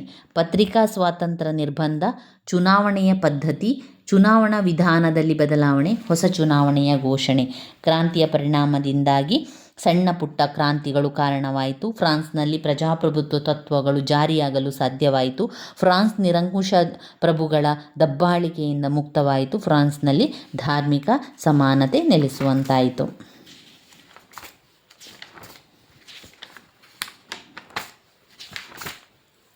ಇನ್ನು ಬರುವಂಥದ್ದು ಕ್ರಿಮಿಯಾ ಕದನ. 10 ಅಂಕಕ್ಕೆ ಕೇಳಿದ್ದಾರೆ. ಕ್ರಿಮಿಯಾ ಕದನ, ಯುದ್ಧದ ಕಾರಣಗಳು, ಕ್ರಿಮಿಯಾ ಯುದ್ಧದ ಪರಿಣಾಮಗಳು. ಕ್ರಿಮಿಯಾ ಯುದ್ಧವನ್ನು ಕೇಳಿದ್ದಾರೆ. ಕ್ರಿಮಿಯಾ ಕದನ ಕ್ರಿಮಿಯಾ ಕದನ ಯುರೋಪಿನ ಇತಿಹಾಸದಲ್ಲಿ ಒಂದು ಪ್ರಮುಖ ಘಟನೆಯಾಗಿದೆ. ಏಕೆಂದರೆ 1833ರಲ್ಲಿ ಟರ್ಕಿಯೊಡನೆ ಆನ್ ಕೀರ್ ಸ್ಕೆಲಸಿ ಒಪ್ಪಂದ ಮಾಡಿಕೊಂಡಾಗ ಬಗೆಹರಿದಂತಾಗಿದ್ದ ಪೂರ್ವಾತ್ಯ ಸಮಸ್ಯೆ 2 ದಶಕಗಳ ನಂತರ ಈ ಕದನದಿಂದಾಗಿ ಮತ್ತೆ ತಲೆ ಎತ್ತುವಂತಾಯಿತು. ಈ ಕದನ ರಷ್ಯಾದ ದಕ್ಷಿಣ ಭಾಗದಲ್ಲಿ ಕಪ್ಪು ಸಮುದ್ರ ತೀರದಲ್ಲಿ ಆಗಿರುವಂಥದ್ದು. ಕಪ್ಪು ಸಮುದ್ರ ತೀರದಲ್ಲಿ ಇರುವ ಕ್ರಿಮಿಯಾ ಎನ್ನುವಂತಹ ಪರ್ಯಾಯ ದ್ವೀಪದಲ್ಲಿ ಆಗಿರುವಂಥದ್ದು. ಆದ್ದರಿಂದ ಈ ಒಂದು ಕದನಕ್ಕೆ ಕ್ರಿಮಿಯಾ ಯುದ್ಧ ಅಂತ ಕರೀತಾರೆ. ಆದ್ದರಿಂದ ಇದನ್ನು ಕ್ರಿಮಿಯಾ ಕದನ ಎಂದು ಕರೆಯಲಾಯಿತು. ಈ ಯುದ್ಧದಲ್ಲಿ ರಷ್ಯಾದ ವಿರುದ್ಧ ಇಂಗ್ಲೆಂಡ್, ಫ್ರಾನ್ಸ್, ಟರ್ಕಿ ಭಾಗವಹಿಸಿದ್ದವು. ಕ್ರಿಮಿಯಾ ಯುದ್ಧಕ್ಕೆ ಕಾರಣಗಳೇನು? ಕ್ರಿಮಿಯಾ ಯುದ್ಧಕ್ಕೆ ಕಾರಣಗಳು: 1. ರಾಷ್ಟ್ರೀಯತೆಯನ್ನು ಉಲ್ಬಣಗೊಳಿಸಿತು. ಟರ್ಕಿ ಸುಲ್ತಾನನಿಂದ ಸರ್ಬರು ಮತ್ತು ಗ್ರೀಕರು ಪಡೆದ ಸ್ವಾತಂತ್ರ್ಯ ಉಳಿದ ಬಾಲ್ಕನ್ ದೇಶಗಳಲ್ಲಿ ರಾಷ್ಟ್ರೀಯತೆಯನ್ನು ಉಲ್ಬಣಗೊಂಡಿತು. ಸುಲ್ತಾನನ ಅಸಮರ್ಥತೆಯನ್ನು ದುರುಪಯೋಗಪಡಿಸಿಕೊಂಡಿತು ರಷ್ಯಾ. ಸುಲ್ತಾನನ ಅಸಮರ್ಥತೆಯನ್ನು ದುರುಪಯೋಗಪಡಿಸಿಕೊಂಡಂತಹ ರಷ್ಯಾ ಬಾಲ್ಕನ್ ಪ್ರದೇಶದಲ್ಲಿ ತನ್ನ ಹತೋಟಿಯನ್ನು ಯತ್ನಿಸಿತು. 3ನೇಯ ನೆಪೋಲಿಯನ್ ಫ್ರಾನ್ಸ್ನಲ್ಲಿ ನೆಪೋಲಿಯನ್ ಬೊನಪಾರ್ಟಿಯ ಕಾಲದ ವೈಭವವನ್ನು ಪುನರ್ಸ್ಥಾಪಿಸುವ ಯೋಜನೆಯುಳ್ಳವನಾಗಿದ್ದನು. 4. ಟರ್ಕಿ ಸುಲ್ತಾನನ ಹೊಲಸು ಆಡಳಿತದಿಂದಾಗಿ ಬಾಲ್ಕನ್ ದೇಶಗಳ ಕ್ರಿಶ್ಚಿಯನ್ನರು ಅತೃಪ್ತರಾಗಿದ್ದರು. 5. ಗ್ರೀಕ್ ಕ್ರೈಸ್ತರು ರೋಮನ್ ಕೆಥೋಲಿಕ್ ಕ್ರೈಸ್ತರ ನಡುವೆ ಉದ್ಭವಿಸಿದ ಕಲಹ. 6. ಬಾಲ್ಕನ್ ಪ್ರದೇಶಗಳ ಕ್ರಿಶ್ಚಿಯನ್ನರು ಹಿರಿಯ ಸೋದರ ಎಂಬುದಾಗಿ ಪ್ರಚುರವಾಗಿದ್ದ ರಷ್ಯಾ ಅವರ ರಕ್ಷಣೆಯ ಹೊಣೆಗಾರಿಕೆ ತನಗೆ ಸೇರಿದ ಹಕ್ಕೆಂದು ಮುಂದೆ ಬಂದಿತು. 7. ರೋಮನ್ ಕೆಥೋಲಿಕರನ್ನು ರಕ್ಷಿಸುವುದು ಫ್ರಾನ್ಸಿನ ನೀತಿಯಾಗಿತ್ತು. ಇದು ಕ್ರಿಮಿಯಾ ಕದನದ ಕಾರಣಗಳು. ಕ್ರಿಮಿಯಾ ಕದನದ ಕಾರಣಗಳನ್ನು ಮತ್ತೊಮ್ಮೆ ಹೇಳ್ತಾ ಹೋಗ್ತಾನೆ. ಟರ್ಕಿ ಸುಲ್ತಾನನಿಂದ ಸರ್ಬರು ಮತ್ತು ಗ್ರೀಕರು ಪಡೆದ ಸ್ವಾತಂತ್ರ್ಯ ಉಳಿದ ಬಾಲ್ಕನ್ ದೇಶಗಳಲ್ಲಿ ರಾಷ್ಟ್ರೀಯತೆಯನ್ನು ಉಲ್ಬಣಗೊಳಿಸಿತು, ರಾಷ್ಟ್ರೀಯತೆಯನ್ನು ಹೆಚ್ಚು ಮಾಡಿತು. ಸುಲ್ತಾನನ ಅಸಮರ್ಥತೆಯನ್ನು ದುರುಪಯೋಗಪಡಿಸಿಕೊಂಡಂತಹ ರಷ್ಯಾ ಬಾಲ್ಕನ್ ಪ್ರದೇಶದಲ್ಲಿ ತನ್ನ ಹತೋಟಿಯನ್ನು ಬಲಗೊಳಿಸಲು ಪ್ರಯತ್ನಿಸಿತು. 3ನೇಯ ನೆಪೋಲಿಯನ್ ಫ್ರಾನ್ಸ್ನಲ್ಲಿ ನೆಪೋಲಿಯನ್ ಬೊನಪಾರ್ಟಿಯ ಕಾಲದ ವೈಭವವನ್ನು ಪುನರ್ಸ್ಥಾಪಿಸುವ ಯೋಜನೆಯುಳ್ಳವನಾಗಿದ್ದನು. ಟರ್ಕಿ ಸುಲ್ತಾನನ ಹೊಲಸು ಆಡಳಿತದಿಂದ ಬಾಲ್ಕನ್ ದೇಶಗಳ ಕ್ರಿಶ್ಚಿಯನ್ನರು ಅತೃಪ್ತರಾಗಿದ್ದರು. ಗ್ರೀಕ್ ಕ್ರೈಸ್ತರು ರೋಮನ್ ಕೆಥೋಲಿಕ್ ಕ್ರೈಸ್ತರ ನಡುವೆ ಉದ್ಭವಿಸಿದ ಕಲಹ ಕ್ರಿಮಿಯಾ ಯುದ್ಧಕ್ಕೆ ತಕ್ಷಣ ಕಾರಣವಾಯಿತು. 6. ಬಾಲ್ಕನ್ ಪ್ರದೇಶಗಳ ಕ್ರಿಶ್ಚಿಯನ್ನರ ಹಿರಿಯ ಸೋದರ ಎಂಬುದಾಗಿ ಪ್ರಚುರವಾಗಿದ್ದ ರಷ್ಯಾ ಅವರ ರಕ್ಷಣೆಯ ಹೊಣೆಗಾರಿಕೆ ತನಗೆ ಸೇರಿದ ಹಕ್ಕೆಂದು ಮುಂದೆ ಬಂದಿತು.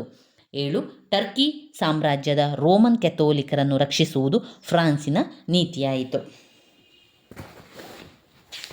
ಇದು ಕ್ರಿಮಿಯಾ ಕದನದ ಕಾರಣಗಳು. ಇನ್ನು ಕ್ರಿಮಿಯಾ ಕದನದ ಪರಿಣಾಮಗಳೇನು ಅಂತ ಕೇಳಿದ್ದಾರೆ. ಕ್ರಿಮಿಯಾ ಕದನದ ಪರಿಣಾಮಗಳನ್ನು ಹೇಳ್ತಾ ಹೋಗ್ತೇನೆ, ಸರಿಯಾಗಿ ಕೇಳ್ಕೊಳ್ಳಿ. ಏನು ನಿಮಗೆ ಅರ್ಥ ಆಗಿದೆ ನಂತರ ಅದನ್ನು ಬರಿತಾ ಹೋದ್ರಾಯಿತು. ಕ್ರಿಮಿಯಾ ಕದನದ ಪರಿಣಾಮಗಳಿದು. ಕ್ರಿಮಿಯಾ ಯುದ್ಧದಿಂದ ಟರ್ಕಿ ರಾಜ್ಯ ಉಳಿದುಕೊಂಡುದು ಒಂದು ದೊಡ್ಡ ಲಾಭವಾಯಿತು. ಕ್ರಿಮಿಯಾ ಯುದ್ಧದಿಂದ ಟರ್ಕಿ ರಾಜ್ಯ ಉಳಿದುಕೊಂಡದ್ದು ಒಂದು ದೊಡ್ಡ ಲಾಭವಾಯಿತು. ಯುರೋಪಿನ ಮೇಳದಲ್ಲಿ ಟರ್ಕಿಗೂ ಸದಸ್ಯತ್ವ ದೊರಕುವಂತಾಯಿತು. ಯುರೋಪಿನ ಮೇಳದಲ್ಲಿ ಟರ್ಕಿಗೂ ಸದಸ್ಯತ್ವ ದೊರಕುವಂತಾಯಿತು. 3. ಬಾಲ್ಕನ್ ಪ್ರದೇಶ ಮತ್ತು ಕಪ್ಪು ಸಮುದ್ರದಲ್ಲಿ ರಷ್ಯಾ ಹೊಂದಿದ್ದ ಪ್ರಭಾವಕ್ಕೆ ಈ ಯುದ್ಧದಿಂದಾಗಿ ಧಕ್ಕೆ ಉಂಟಾಯಿತು. ಮಾಲ್ಡೀವಿಯಾ ಮತ್ತು ವಲೇಷಿಯಾಗಳು ರಷ್ಯಾದ ಪ್ರಭಾವದಿಂದಾಗಿ ಬಿಡುಗಡೆ ಹೊಂದಿ ಸ್ವತಂತ್ರ ರಾಜ್ಯಗಳಾದವು. ಟರ್ಕಿ ಸುಲ್ತಾನ ಯುರೋಪಿಯನ್ನರ ಬೆಂಬಲದಿಂದ ತನ್ನ ಕಾಲ ಮೇಲೇನು ನಿಲ್ಲುವಂತಾದರೂ ಅವನು ಅವರ ಕೈಗೊಂಬೆಯಾದನು. ಟರ್ಕಿ ಸುಲ್ತಾನ ಯುರೋಪಿಯನ್ನರ ಬೆಂಬಲದಿಂದ ತನ್ನ ಕಾಲ ಮೇಲೆ ನಿಲ್ಲುವಂತಾದರೂ ಕೂಡ ಅವರ ಕೈಗೊಂಬೆಯಾದನು. ಯುದ್ಧದಿಂದ ರಕ್ತಪಾತ ಉಂಟಾಯಿತು, ಅನೇಕ ಸಾವು ನೋವುಗಳುಂಟಾಯಿತು, ಎಲ್ಲ ಶಸ್ತ್ರಾಸ್ತ್ರಗಳೆಲ್ಲ ಹಾಳಾದವು, ದುಃಖ ಇತ್ತು. ಕ್ರಿಮಿಯಾ ಕದನ ಪರೋಕ್ಷವಾಗಿ ಇಟಲಿಯ ಏಕೀಕರಣಕ್ಕೆ ದಾರಿಯಾಯಿತು. ಆಸ್ಟ್ರಿಯಾ ಮತ್ತು ರಷ್ಯಾ ಬೆಳೆಸಿಕೊಂಡು ಬಂದಿದ್ದಂತಹ ಸ್ನೇಹ ಈ ಯುದ್ಧದಿಂದ ಕೊನೆಗೊಂಡಿತು. ಆಸ್ಟ್ರಿಯಾ ಮತ್ತು ರಷ್ಯಾ ಇಬ್ಬರ ನಡುವೆ ಇದ್ದಂತಹ ಸ್ನೇಹ ಕ್ರಿಮಿಯಾ ಯುದ್ಧದಿಂದಾಗಿ ಕೊನೆಗೊಂಡಿತು. ಕದನದಲ್ಲಿ ತಟಸ್ಥವಾಗಿದ್ದು ತೀರಿಸಿಕೊಂಡಿತ್ತು. ಆಸ್ಟ್ರಿಯಾ ಮೇಲಿನ ಸೇಡನ್ನು ರಷ್ಯಾ ಸಂಭವಿಸಿದ ಆಸ್ಟ್ರೋ-ಪರ್ಷಿಯನ್ ಕದನದಲ್ಲಿ ತಟಸ್ಥವಾಗಿದ್ದು ತೀರಿಸಿಕೊಂಡಿತು. ಈ ಯುದ್ಧದಿಂದ ರಷ್ಯಾದಲ್ಲಿ ಗಮನಾರ್ಹವಾದ ಬದಲಾವಣೆಗಳಾದವು. ಅನೇಕ ಸುಧಾರಣೆಗಳು ಜಾರಿಗೆ ಬಂದವು. ಗುಲಾಮಗಿರಿ ಪದ್ಧತಿಯು ರದ್ದುಗೊಳಿಸುವಂತಾಯಿತು. ಈ ಯುದ್ಧದಿಂದ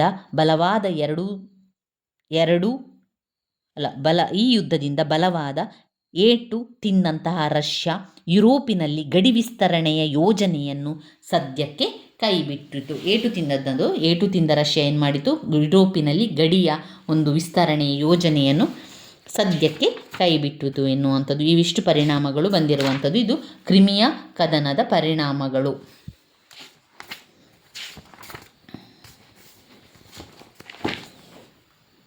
ಕ್ರಿಮಿಯಾ ಯುದ್ಧಗಳನ್ನೆಲ್ಲ ನೋಡಿಕೊಂಡೆವು. ಇನ್ನು ಬರುವಂಥದ್ದು ಬಂಡವಾಳದ ಸಿದ್ಧಾಂತ, ಕೈಗಾರಿಕಾ ಕ್ರಾಂತಿ, ಬಂಡವಾಳಶಾಹಿತ್ವದ ಬೆಳವಣಿಗೆ. ಬಂಡವಾಳದ ಸಿದ್ಧಾಂತಗಳಲ್ಲಿ ನಮಗೆ 9 ಪಾಯಿಂಟ್ಸ್ಗಳಿದೆ. ಆರಂಭದಲ್ಲಿ ನಾವು ಈ ಪಾಯಿಂಟ್ಸನ್ನು ಕಲಿಬೇಕು.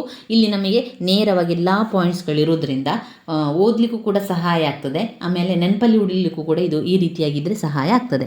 ಬಂಡವಾಳ ಸಿದ್ಧಾಂತವನ್ನು ತಿಳಿಸಿ ಅಂತ 15 ಅಂಕಕ್ಕೆ ಕೇಳ್ತಾರೆ.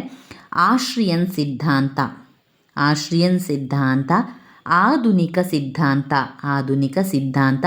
ಜೆ ಎಂ ಕೇನ್ಸ್, ಬಂಡವಾಳದ ನಿರೂಪಣೆ, ಬಂಡವಾಳದ ಉಗಮ, ಆಡಮ್ ಸ್ಮಿತ್, ವಾಣಿಜ್ಯ ಬಂಡವಾಳವಾದ, ಕೈಗಾರಿಕಾ ಬಂಡವಾಳವಾದ, ಕೃಷಿಯಲ್ಲಿ ಬಂಡವಾಳವಾದ.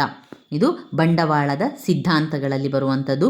ಆಸ್ಟ್ರಿಯನ್ ಸಿದ್ಧಾಂತ, ಆಧುನಿಕ ಸಿದ್ಧಾಂತ, ಜೆ ಎಂ ಕೇನ್ಸ್, ಬಂಡವಾಳದ ನಿರೂಪಣೆ, ಬಂಡವಾಳದ ಉಗಮ, ಆಡಮ್ ಸ್ಮಿತ್, ವಾಣಿಜ್ಯ ಬಂಡವಾಳವಾದ, ಕೈಗಾರಿಕಾ ಬಂಡವಾಳವಾದ, ಕೃಷಿಯಲ್ಲಿ ಬಂಡವಾಳವಾದ. ಬಂಡವಾಳದ ಸಿದ್ಧಾಂತದಲ್ಲಿ ಬರುವಂಥ ವಿಚಾರಗಳು. ಆದಿ ಅರ್ಥಶಾಸ್ತ್ರಜ್ಞರ ಸಿದ್ಧಾಂತ.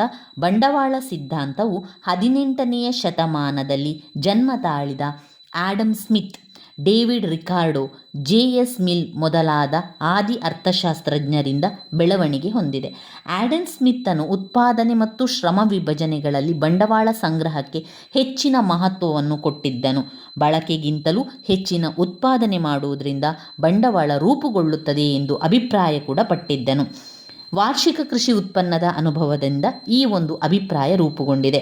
ಪ್ರತಿ ವರ್ಷ ಹೆಚ್ಚುವರಿ ಉತ್ಪನ್ನ ಮಾಡಿ ಆದಾಯ ಅಥವಾ ವರಮಾನ ಗಳಿಸಿದವರು ಬಂಡವಾಳಗಾರರಾಗಿ ಬೆಳೆದು ಬಂದರು. ಅದರಲ್ಲಿ ಅನೇಕ ರೀತಿಯ ಕಾರಣಗಳಿದೆ. ಈ ಉತ್ಪಾದನಾ ಅಂಶಗಳೆಂದು ಪರಿಗಣಿಸಲಾಗಿದೆ. ಅವುಗಳು ಇದರಲ್ಲಿ ಮೊದಲನೆಯ ಪಾಯಿಂಟ್ ಆಸ್ಟ್ರಿಯನ್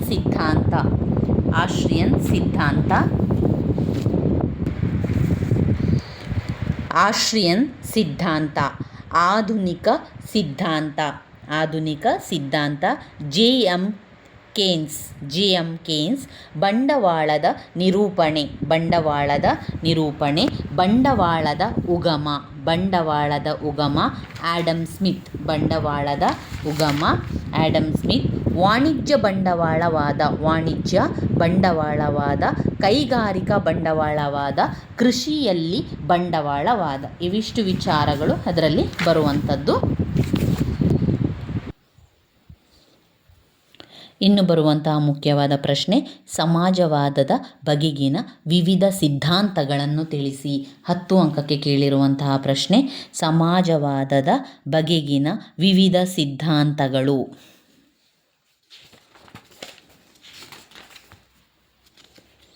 ನೋಡಿ, ಇದು ಉದಾರವಾದದ ಮೂಲತತ್ವಗಳು. ನಾಗರಿಕ ಸ್ವಾತಂತ್ರ್ಯ, ಹಣಕಾಸು ಸ್ವಾತಂತ್ರ್ಯ. ಉದಾರವಾದದ ಮೂಲತತ್ವಗಳು: ನಾಗರಿಕ ಸ್ವಾತಂತ್ರ್ಯ, ಹಣಕಾಸು ಸ್ವಾತಂತ್ರ್ಯ, ವೈಯಕ್ತಿಕ ಸ್ವಾತಂತ್ರ್ಯ, ಸಾಮಾಜಿಕ ಸ್ವಾತಂತ್ರ್ಯ, ಆರ್ಥಿಕ ಸ್ವಾತಂತ್ರ್ಯ, ಕೌಟುಂಬಿಕ ಸ್ವಾತಂತ್ರ್ಯ, ರಾಜಕೀಯ ಸ್ವಾತಂತ್ರ್ಯ ಮತ್ತು ಜನತಾ ಪರಮಾಧಿಕಾರ. ಸಮಾಜವಾದ ಅಂದರೆ ಏನು? ಸಮಾಜವಾದದ ಬಗೆಗಿನ ವಿವಿಧ ಸಿದ್ಧಾಂತಗಳೇನು ಎನ್ನುವಂಥದ್ದು. ಸಮಾಜವಾದವನ್ನು ಒಂದೆರಡು ವಾಕ್ಯಗಳಲ್ಲಿ ಸ್ಪಷ್ಟವಾಗಿ ವಿವರಿಸುವುದು ಕಷ್ಟ ಅಂತಲೇ ಹೇಳ್ತಾ ಇದ್ದಾರೆ. ಇಲ್ಲಿ ಅವರು ಹೇಳುವಂತೆ ಪ್ರೊಫೆಸರ್ ಅವರು ಹೇಳಿರುವಂತೆ ಸಮಾಜವಾದವನ್ನು ಬಹಳ ಮಂದಿ ಉಪಯೋಗಿಸಿ ತನ್ನ ಮೂಲಕ ತನ್ನ ಸ್ವರೂಪವನ್ನೇ ಕಳೆದುಕೊಂಡಿರುವಂತಹ ಟೋಪಿಗೆ ಹೋಲಿಸಬಹುದು. ಸಮಾಜವಾದವನ್ನು ಎಲ್ಲರಿಗೂ ಒಪ್ಪಿಗೆಯಾಗುವಂತೆ ಈವರೆಗೆ ಯಾರೂ ವಿವರಿಸಿಲ್ಲ. ಸಮಾಜವಾದದ ಬಗ್ಗೆ ಅವರು ಹೇಳ್ತಾ ಇದ್ದಾರೆ. ಈ ರೀತಿಯಾಗಿ ಅವರವರ ದೃಷ್ಟಿಕೋನದ ರೀತಿಯಲ್ಲಿ ವಿವರಿಸಿದ್ದಾರೆ ಎನ್ನುವಂಥದ್ದು. ಸಮಾಜವಾದದ ಬಗೆಗಿನ ವಿವಿಧ ಸಿದ್ಧಾಂತಗಳನ್ನು ನೋಡಿದರೆ ಫೆಬಿಯನ್ ಸೋಷಿಯಲಿಸಮ್ ಸಂಘ ಇಲ್ಲಿದೆ ನೋಡಿ. ಸಮಾಜವಾದದ ಬಗೆಗಳ ವಿವಿಧ ಸಿದ್ಧಾಂತಗಳು ಫೇಬಿಯನ್ ಸಮಾಜವಾದ, ಸಂಘ ಸಮಾಜವಾದ, ಕಾರ್ಮಿಕ ಸಂಘ ಪದ್ಧತಿಯ ಸಮಾಜವಾದ, ಸಮಷ್ಟಿವಾದ ಅಥವಾ ಸಾಮುದಾಯಿಕವಾದ, ನರಾಜಕತೆ, ಪ್ರಜಾಸತ್ತಾತ್ಮಕ ಸಮಾಜವಾದ ಅಥವಾ ಮಾರ್ಕ್ಸ್ವಾದ. ಈ ರೀತಿಯಂಥ ಅನೇಕ ವಿವಿಧ ಬಗೆಯ ಸಿದ್ಧಾಂತಗಳನ್ನು ಕಾಣ್ಬೋದು. ಫೇಬಿಯನ್ ಸಮಾಜವಾದ, ಸಂಘ ಸಮಾಜವಾದ, ಕಾರ್ಮಿಕ ಸಂಘ ಪದ್ಧತಿಯ ಸಮಾಜವಾದ, ಸಮಷ್ಟಿವಾದ ಅಥವಾ ಸಾಮುದಾಯಿಕವಾದ, ಅನಾರ್ಕಿಸಮ್ ಅಂದರೆ ನರಾಜಕತೆ 6 ಪ್ರಜಾಸತ್ತಾತ್ಮಕ ಸಮಾಜವಾದ, 7 ಸಮತಾವಾದ ಅಥವಾ ಮಾರ್ಕ್ಸ್ವಾದ. ಫೇಬಿಯನ್ ಸೋಷಿಯಲಿಸಮ್, ಸಿಂಡಿಕ್ಯಾಲಿಸಮ್ ಕಾರ್ಮಿಕ ಒಡೆತನ, ಗಿಲ್ಡ್ ಸೋಷಿಯಲಿಸಮ್ ಸಂಘ ಸಮಾಜವಾದ, ಅನಾರ್ಕಿಸಮ್ ನರಾಜಕತೆ. ಇಲ್ಲಿ ಅವರು ಸಮಾಜವಾದದ ಬಗೆಗಿನ ಸಿದ್ಧಾಂತಗಳು 7 ಪಾಯಿಂಟ್ಸ್ಗಳನ್ನು ಕೊಟ್ಟಿದ್ದಾರೆ, ಅದನ್ನೇ ನೋಡ್ಕೊಳ್ಳಿ. ಫೇಬಿಯನ್ ಸಮಾಜವಾದ, ಸಂಘ ಸಮಾಜವಾದ, ಕಾರ್ಮಿಕರ ಸಂಘ ಪದ್ಧತಿಯ ಸಮಾಜವಾದ, ಸಮಷ್ಟಿವಾದ ಅಥವಾ ಸಾಮುದಾಯಿಕವಾದ, ಅನಾರ್ಕಿಸಮ್ ಅಂದರೆ ನರಾಜಕತೆ, 6 ಪ್ರಜಾಸತ್ತಾತ್ಮಕ ಸಮಾಜವಾದ, 7 ಸಮತಾವಾದ ಅಥವಾ ಮಾರ್ಕ್ಸ್ವಾದ ಎನ್ನುವಂಥದ್ದು ಸಮಾಜವಾದದ ವಿವಿಧ ಸಿದ್ಧಾಂತಗಳು. ಇನ್ನು ಬರುವಂಥದ್ದು ಬ್ಲಾಕ್ 3ರಲ್ಲಿ ಕೆವೂರು ಮತ್ತು ಆತನ ವ್ಯಾವಹಾರಿಕ ಕಾರ್ಯವಿಧಾನಗಳು.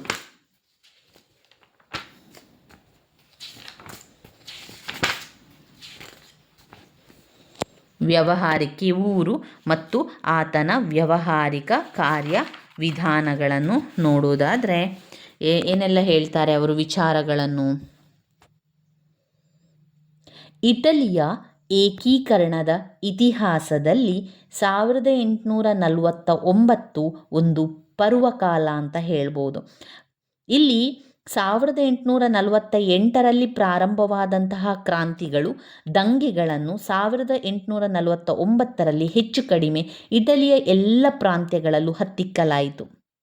ಈ ಒಂದು ನಿಯೋ ಗ್ವೆಲ್ಫ್ ಚಳುವಳಿ ಪೋಪನ ಉಚ್ಚಾಟನೆಯೊಂದಿಗೆ ಕೊನೆಗೊಂಡಿತು.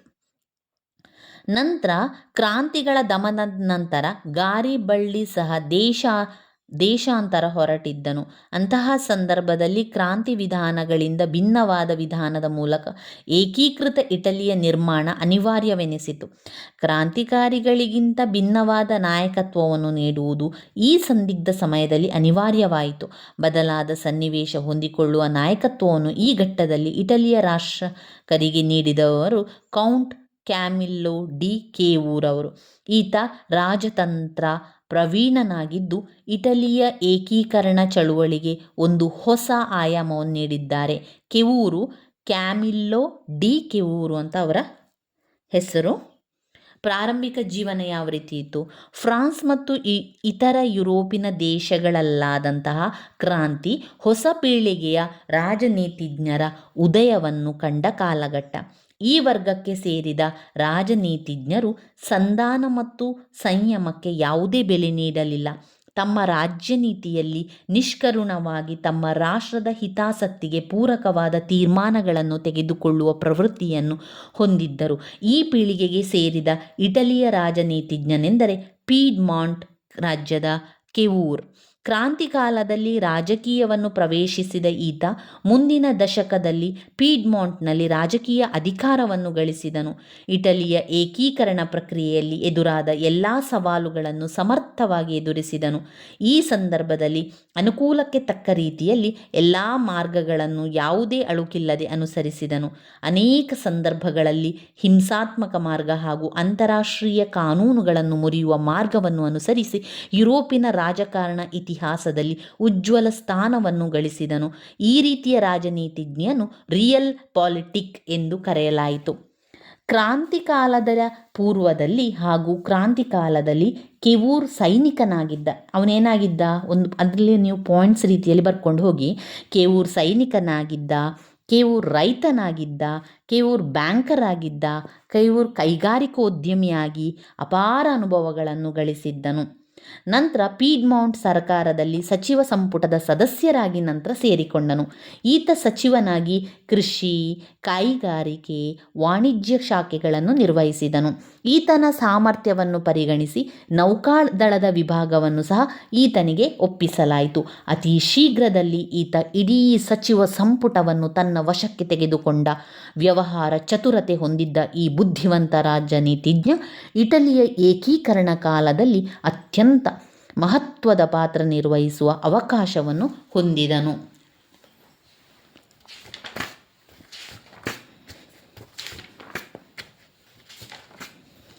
ಇನ್ಯಾವುದು ಓದ್ಕೊಳ್ಳುವಂಥದ್ದು ಅಂತ ನೋಡ್ತಾ ಹೋಗುವ.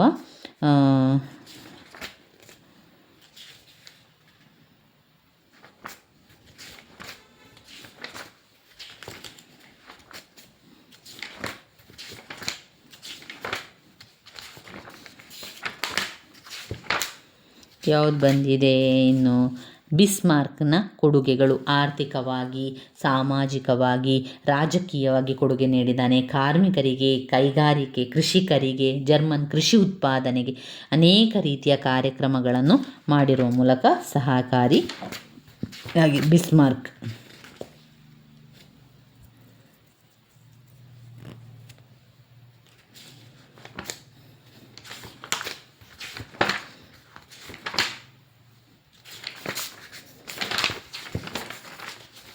ಪದೇ ಪದೇ ರಿಪೀಟ್ ಆಗಿರುವಂಥ ಪ್ರಶ್ನೆಗಳನ್ನು ನೋಡಿಕೊಳ್ಳಿ. ಕೆಲವೊಂದು ಪ್ರಶ್ನೆಗಳು ಹಲವು ಪ್ರಶ್ನೆ ಪತ್ರಿಕೆಯಲ್ಲಿ ಅದೇ ಪ್ರಶ್ನೆಗಳಿರ್ತದೆ, ಆದರೆ ಅಂಕಗಳು ಮಾತ್ರ ಅವರು ಅದರಲ್ಲಿ 10 ಅಂಕದ್ದು 15 ಅಂಕದ್ದು ಅದಲು ಬದಲು ಕೂಡ ಮಾಡಿಕೊಡ್ತಾರೆ. ಬಾಲ್ಕನ್ ಯುದ್ಧಗಳನ್ನು 10 ಅಂಕಕ್ಕೆ ಕೇಳಿದ್ದಾರೆ. ಬಾಲ್ಕನ್ ಪ್ರದೇಶದಲ್ಲಿ ಕಾಣಿಸಿಕೊಂಡಂತಹ ತೀವ್ರ ರಾಷ್ಟ್ರೀಯತೆ ಮತ್ತು ಸಾಮ್ರಾಜ್ಯಶಾಹಿ ಪ್ರವೃತ್ತಿ ಬಾಲ್ಕನ್ ಎನ್ನುವಂಥ ಪ್ರದೇಶದಲ್ಲಿ ಆದಂತಹ ಯುದ್ಧವಾಗಿದೆ. ಇದು ಯುರೋಪಿನ 2 ಬಣಗಳ ಪ್ರಮುಖ ರಾಷ್ಟ್ರಗಳು ಬೋಸ್ನಿಯಾ ಹರ್ಜಗೋವಿನ ಪ್ರಶ್ನೆಯ ಬಗ್ಗೆ ಜಿಜ್ಞಾಸೆಯಲ್ಲಿ ತೊಡಗಿದ್ದರೆ ಬಾಲ್ಕನ್ ರಾಷ್ಟ್ರಗಳು ತನ್ನದೇ ಆದ ಯೋಜನೆಯನ್ನು ಕಾರ್ಯಗತಗೊಳಿಸಲು ಪ್ರಯತ್ನಿಸಿದವು. ಬಾಲ್ಕನ್ ರಾಷ್ಟ್ರಗಳು ಟರ್ಕಿಯ ವಿರುದ್ಧ ಯುದ್ಧ ಘೋಷಿಸಿ ಟರ್ಕಿಯನ್ನು ಸೋಲಿಸಿದವು. ಬಾಲ್ಕನ್ ಯುದ್ಧಗಳು ಈ ಪ್ರದೇಶದಲ್ಲಿ ಶಸ್ತ್ರಾಸ್ತ್ರ ಪೈಪೋಟಿಗೆ ಕಾರಣವಾಯಿತು. ಶಸ್ತ್ರಾಸ್ತ್ರ ಪೈಪೋಟಿ ಬಾಲ್ಕನ್ ರಾಷ್ಟ್ರಗಳ ಮಧ್ಯದ ಹಗೆತನ, ಈರ್ಷೆ, ಸಾಮ್ರಾಜ್ಯಶಾಹಿ ಧೋರಣೆ, ಯುರೋಪಿನ ಶಾಂತಿಗೆ ಧಕ್ಕೆ ತರುವುದರಲ್ಲಿ ಯಾವುದೇ ಅನುಮಾನವಿರಲಿಲ್ಲ. ಬಾಲ್ಕನ್ ಯುದ್ಧಕ್ಕೆ ಅಂತಾರಾಷ್ಟ್ರೀಯ ಮಟ್ಟದ ಬಿಕ್ಕಟ್ಟುಗಳಾಗಿ ಬೆಳೆದವು. ಬಾಲ್ಕನ್ ಯುದ್ಧಗಳು ಅಂತಾರಾಷ್ಟ್ರೀಯ ಮಟ್ಟದ ಬಿಕ್ಕಟ್ಟಾಗಿ ಬೆಳೆದವು. ಇದು ನಮಗೆ ಮೊದಲ ಮಹಾಯುದ್ಧದ ಕಾರಣ ಮತ್ತು ಪರಿಣಾಮಗಳು. ಇಲ್ಲಿ ನಾವು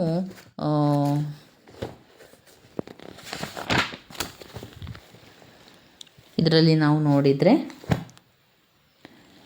ಈಗ ನಾವು ಬಾಲ್ಕನ್ ಬಿಕ್ಕಟ್ಟನ್ನು ನೋಡಿದೆವು. ತುಂಬಾ ಇಂಪಾರ್ಟೆಂಟ್ ಆಗಿರುವಂಥ ಪ್ರಶ್ನೆ ಮೊದಲನೆಯ ಮಹಾಯುದ್ಧದ ಕಾರಣ ಪರಿಣಾಮಗಳು. ಅದೇ ರೀತಿ ಇಂಪಾರ್ಟೆಂಟ್ ಆಗಿರುವಂಥದ್ದು ಎರಡನೆಯ ಮಹಾಯುದ್ಧದ ಕಾರಣ ಮತ್ತು ಪರಿಣಾಮಗಳು. ಮೊದಲನೆಯ ಮಹಾಯುದ್ಧದ ಕಾರಣ ಮತ್ತು ಪರಿಣಾಮಗಳು ಎಷ್ಟು ಇಂಪಾರ್ಟೆಂಟ್, ಅಷ್ಟೇ ಎರಡನೆಯ ಮಹಾಯುದ್ಧದ ಕಾರಣ ಮತ್ತು ಪರಿಣಾಮಗಳು ಅಷ್ಟೇ ಮುಖ್ಯವಾಗಿರುವಂಥದ್ದು ಸ್ನೇಹಿತರೆ. ಮೊದಲನೇ ಯುದ್ಧದ ಕಾರಣ ಪರಿಣಾಮವನ್ನು ಕೂಡ ನೀವು ಓದ್ಕೊಳ್ಬೇಕು, ಎರಡನೇ ಮಹಾಯುದ್ಧದ ಕಾರಣ ಪರಿಣಾಮಗಳನ್ನು ಕೂಡ ಓದ್ಕೊಳ್ಬೇಕು. 15 ಅಂಕಕ್ಕೆ ಹೆಚ್ಚಾಗಿ ಅದನ್ನು ಅವರು 15 ಅಂಕಕ್ಕೆ ಕೊಡುವಂಥದ್ದು. ಒಂದು ವೇಳೆ ಕೆಲವೊಮ್ಮೆ ಅದನ್ನು ಇದನ್ನು 10 ಅಂಕಕ್ಕೂ ಕೂಡ ಕೇಳ್ಬೋದು. ನಾವು ಅದನ್ನು ನೋಡ್ಕೊಳ್ತಾ ಯಾವ ರೀತಿ ಇದೆ ಅಂತ ನೋಡ್ಕೊಳ್ತಾ ಹೋಗುವ. ಮೊದಲಿಗೆ ಅದರ ಕಾರಣವನ್ನು ತಿಳ್ಕೊಂಡು ನಂತರ ಯುದ್ಧದ ಪರಿಣಾಮವನ್ನು ನೋಡುವ. ಯುದ್ಧದ ಪರಿಣಾಮ ಅಂತ ಹೇಳಿದ ಕೂಡ ನಿಮಗೆ ಜನರಲ್ ಆಗಿ ಗೊತ್ತಾಗಬೇಕು. ಒಂದು ಯುದ್ಧ ಅಂತ ಬಂದಾಗ ಅದರಲ್ಲಿ ಏನಾಗ್ತದೆ, ಸಾವುಗಳು ಉಂಟಾಗ್ತದೆ, ನೋವುಗಳು ಉಂಟಾಗ್ತದೆ, ರಕ್ತಪಾತಗಳು ಉಂಟಾಗ್ತದೆ, ಅನೇಕ ಪ್ರಾಣಿಗಳು ಮರಣ ಹೊಂದುತ್ತದೆ, ಅಲ್ಲಿರುವಂತಹ ಎಲ್ಲ ಶಸ್ತ್ರಾಸ್ತ್ರಗಳೆಲ್ಲ ನಾಶ ಹೊಂದುತ್ತದೆ, ಪ್ರಕೃತಿ ಅಲ್ಲಿ ನಾಶ ಆಗ್ತದೆ, ಅಲ್ಲಿನ ಒಂದು ನೈತಿಕತೆ ನಾಶ ಆಗ್ತದೆ, ಸಂಸ್ಕೃತಿ ನಾಶ ಆಗ್ತದೆ. ಮುಖ್ಯವಾಗಿ ಸೈನಿಕರೆಲ್ಲ ನಾಶ ಹೊಂದ್ತಾರೆ. ಸೈನಿಕರು, ಜನರು ಎಲ್ಲರೂ ಕೂಡ ಅಲ್ಲಿ ಮರಣವನ್ನು ಹೊಂದ್ತಾರೆ. ಇದನ್ನೆಲ್ಲ ಪಾಯಿಂಟ್ಸ್ ರೀತಿಯಲ್ಲಿ ಹಾಕ್ತಾ ಹೋಗಿ. ಯುದ್ಧದ ಪರಿಣಾಮ, ಅದು ಯಾವುದೇ ಯುದ್ಧ ಆಗಿರ್ಬೋದು. ಎಲ್ಲ ಯುದ್ಧ ಅಂದರೆ ಯುದ್ಧನೇ ಅಲ್ವಾ, ಯುದ್ಧ ಅಂದರೆ ಸೇಮ್ ಆಗಿರ್ತದೆ. ಅದರಿಂದ ಯುದ್ಧ ಅಂತ ಹೇಳಿದ ಕೂಡಲೇ, ಯುದ್ಧದ ಪರಿಣಾಮ ಅಂತ ಹೇಳಿದ ಕೂಡಲೇ ನಿಮಗೆ ಗೊತ್ತಾಗಬೇಕು, ಯುದ್ಧದಿಂದ ಸಾವು ಉಂಟಾಯಿತು, ಅದರಿಂದ ಅನೇಕ ರಕ್ತಪಾತಗಳು ಉಂಟಾದವು, ಅನೇಕ ನೋವುಗಳು ಉಂಟಾದವು, ಇದರಿಂದಾಗಿ ಸಂಪ್ರದಾಯ ಸಂಸ್ಕೃತಿ ಎಲ್ಲ ನಾಶಗೊಂಡವು, ನೈತಿಕತೆ ಪತನ ಆಯಿತು. ಆಮೇಲೆ ಅನೇಕ ಸೈನಿಕರು ಮರಣವನ್ನು ಹೊಂದಿದರು, ಅನೇಕ ಪ್ರಾಣಿಗಳೆಲ್ಲ ಮರಣ ಹೊಂದಿದರು. ಇದು ಯುದ್ಧದಕ್ಕೆ ಬಳಸಿದಂಥ ಶಸ್ತ್ರಾಸ್ತ್ರಗಳೆಲ್ಲ ನಾಶಗೊಂಡವು. ಅದರ ಯಾವುದೇ ಒಂದು ರೀತಿಯ ಅದಕ್ಕೆ ಬಳಸಿದಂಥ ಯಾವುದೇ ಸಾಮಗ್ರಿಗಳೆಲ್ಲ ನಾಶ ಆದವು. ಜನತೆ ಅನೇಕ ರೀತಿಯಲ್ಲಿ ಅವರು ನಷ್ಟವನ್ನು ಅನುಭವಿಸಿದ್ದಾರೆ. ಇದನ್ನೆಲ್ಲ ನೀವು ಪಾಯಿಂಟ್ಸ್ ಆಗಿ ಹಾಕ್ತಾ ಬರಿತಾ ಹೋಗುವಂಥದ್ದು. ಮೊದಲನೆಯ ಮಹಾಯುದ್ಧದ ಕಾರಣಗಳನ್ನು ತಿಳಿತಾ ಹೋಗುವ. ಮೊದಲ ಮಹಾಯುದ್ಧದ ಕಾರಣಗಳು: ಜರ್ಮನಿನ ರಾಷ್ಟ್ರೀಯತೆ. ಮೊದಲಿಗೆ ಸ್ವಲ್ಪ ಪೀಠಿಕೆಯಾಗಿ ಈ ರೀತಿ ಬರೆಯಿರಿ.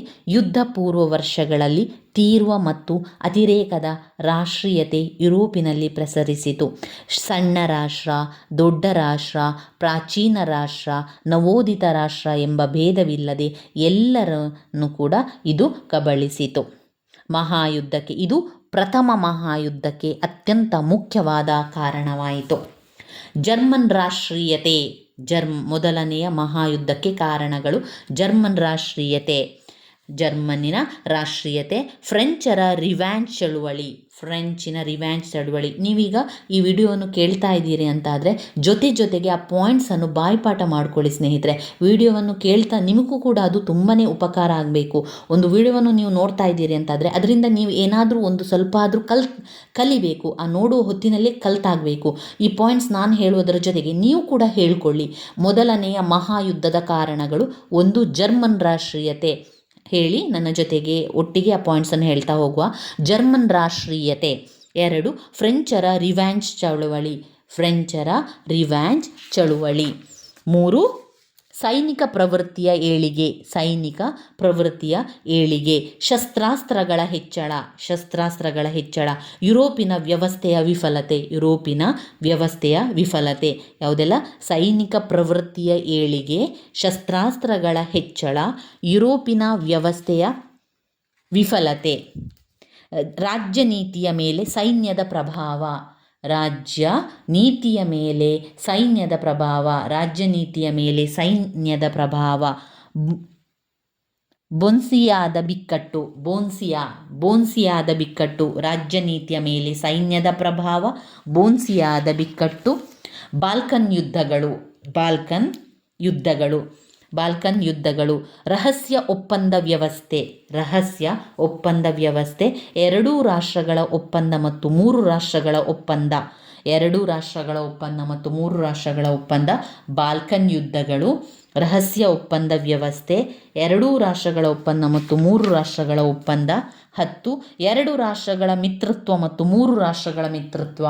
2 ರಾಷ್ಟ್ರಗಳ ಮಿತ್ರತ್ವ, 3 ರಾಷ್ಟ್ರಗಳ ಮಿತ್ರತ್ವ. ವೃತ್ತಪತ್ರಿಕೆಗಳು ಮತ್ತು ಅಂಧಾಭಿಮಾನ. ಆರ್ಥಿಕ ಸಾಮ್ರಾಜ್ಯವಾದ. ಅಂತಿಮ ಬಿಕ್ಕಟ್ಟು ಸೆರಾಯೆವೊ. ಯುದ್ಧನಿರತ ರಾಷ್ಟ್ರಗಳ ಸಂಪನ್ಮೂಲ.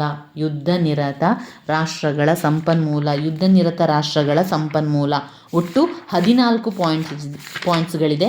ಮೊದಲನೆಯ ಮಹಾಯುದ್ಧದ ಕಾರಣಗಳು: ಜರ್ಮನ್ ರಾಷ್ಟ್ರೀಯತೆ. ಇನ್ನೊಮ್ಮೆ ಒಂದೊಂದು ಬಾರಿ ಎಲ್ಲ ಪಾಯಿಂಟ್ಸನ್ನು ಹೇಳ್ತಾ ಹೋಗುವ. ಜರ್ಮನ್ ರಾಷ್ಟ್ರೀಯತೆ. ಫ್ರೆಂಚರ ರಿವ್ಯಾಂಜ್ ಚಳುವಳಿ. ರಷ್ಯಾ ಮತ್ತು ಸೈನಿಕ ಪ್ರವೃತ್ತಿ ಏಳಿಗೆ. ಶಸ್ತ್ರಾಸ್ತ್ರಗಳ ಹೆಚ್ಚಳ. ಯುರೋಪಿನ ವ್ಯವಸ್ಥೆಯ ವಿಫಲತೆ.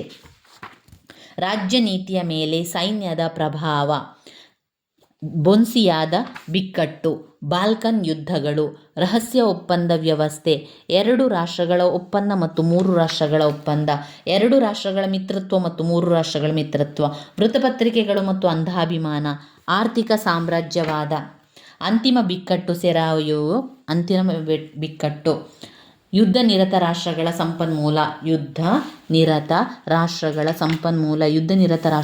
ಸಂಪನ್ಮೂಲ. ಇದು ಮೊದಲ ಮಹಾಯುದ್ಧದ ಕಾರಣಗಳಾಯಿತು. ಈಗ ಮೊದಲ ಮಹಾಯುದ್ಧದ ಪರಿಣಾಮಗಳೇನು? ಮೊದಲ ಮಹಾಯುದ್ಧದಿಂದ ಊಹೆಗೂ ಮೀರಿದಂಥ ಘೋರ ಪರಿಣಾಮಗಳು ಉಂಟಾಯಿತು. ಜನತೆಯ ಎಲ್ಲ ಸ್ತರಗಳು ಅತೀವ ಸಂಕಷ್ಟಕ್ಕೆ ಈಡಾಯಿತು. ಯುದ್ಧ ನಿರತ ರಾಷ್ಟ್ರಗಳು ಪೂರ್ಣವಾಗಿ ಧ್ವಂಸಗೊಂಡವು. ಯುರೋಪಿನ ಸಮಾಜ ನಿಸ್ತೇಜನಗೊಂಡಿತು. ನಗರಗಳು ಮತ್ತು ಪಟ್ಟಣಗಳೆಲ್ಲ ಹಾಳುಗೆಡವಿದವು. ಸಹಸ್ರ ಸಂಖ್ಯೆಯಲ್ಲಿ ಕುಟುಂಬಗಳು ಆಸ್ತಿಪಾಸ್ತಿಯನ್ನು ಕಳೆದುಕೊಂಡವು. ಕೋಟಿಗೂ ಮೀರಿದ ಸೈನಿಕರು, ನಾಗರಿಕರು ಈ ಮಹಾಯುದ್ಧದಲ್ಲಿ ಪ್ರಾಣ ತೆತ್ತರು. ಇದಕ್ಕಿಂತಲೂ ಹೆಚ್ಚಿನ ಸಂಖ್ಯೆಯಲ್ಲಿ ಗಾಯಾಳುಗಳಿದ್ದರು. ಲಕ್ಷಗಟ್ಟಲೆ ಸೈನಿಕರು ಮತ್ತು ನಾಗರಿಕರು ಅಂಗಾಂಗಗಳನ್ನು ಕಳೆದುಕೊಂಡು ನಿಷ್ಪ್ರಯೋಜಕರಾದರು. ಇವರೆಲ್ಲ ಸರಕಾರ ಹಾಗೂ ಸಮಾಜದ ಮೇಲೆ ಬಹುದೊಡ್ಡ ಆರ್ಥಿಕ ಹೊರೆಯಾದರು. ಈ ಯುದ್ಧ ನಿರ್ವಹಣೆಯಲ್ಲಿ ಮಿತ್ರ ರಾಷ್ಟ್ರಗಳು, ಶತ್ರು ರಾಷ್ಟ್ರಗಳು ಒಂದು ಯುವ ತಲೆಮಾರನ್ನೇ ಕಳೆದುಕೊಳ್ಳಬೇಕಾಯಿತು. ಹಸಿವು, ರೋಗ, ರುಜಿನ, ಸಾಂಕ್ರಾಮಿಕ ಜಾಡ್ಯಗಳು ವ್ಯಾಪಕವಾಗಿ ಯುರೋಪಿನ ಎಲ್ಲ ರಾಜ್ಯಗಳನ್ನು ಕಾಡಿತು.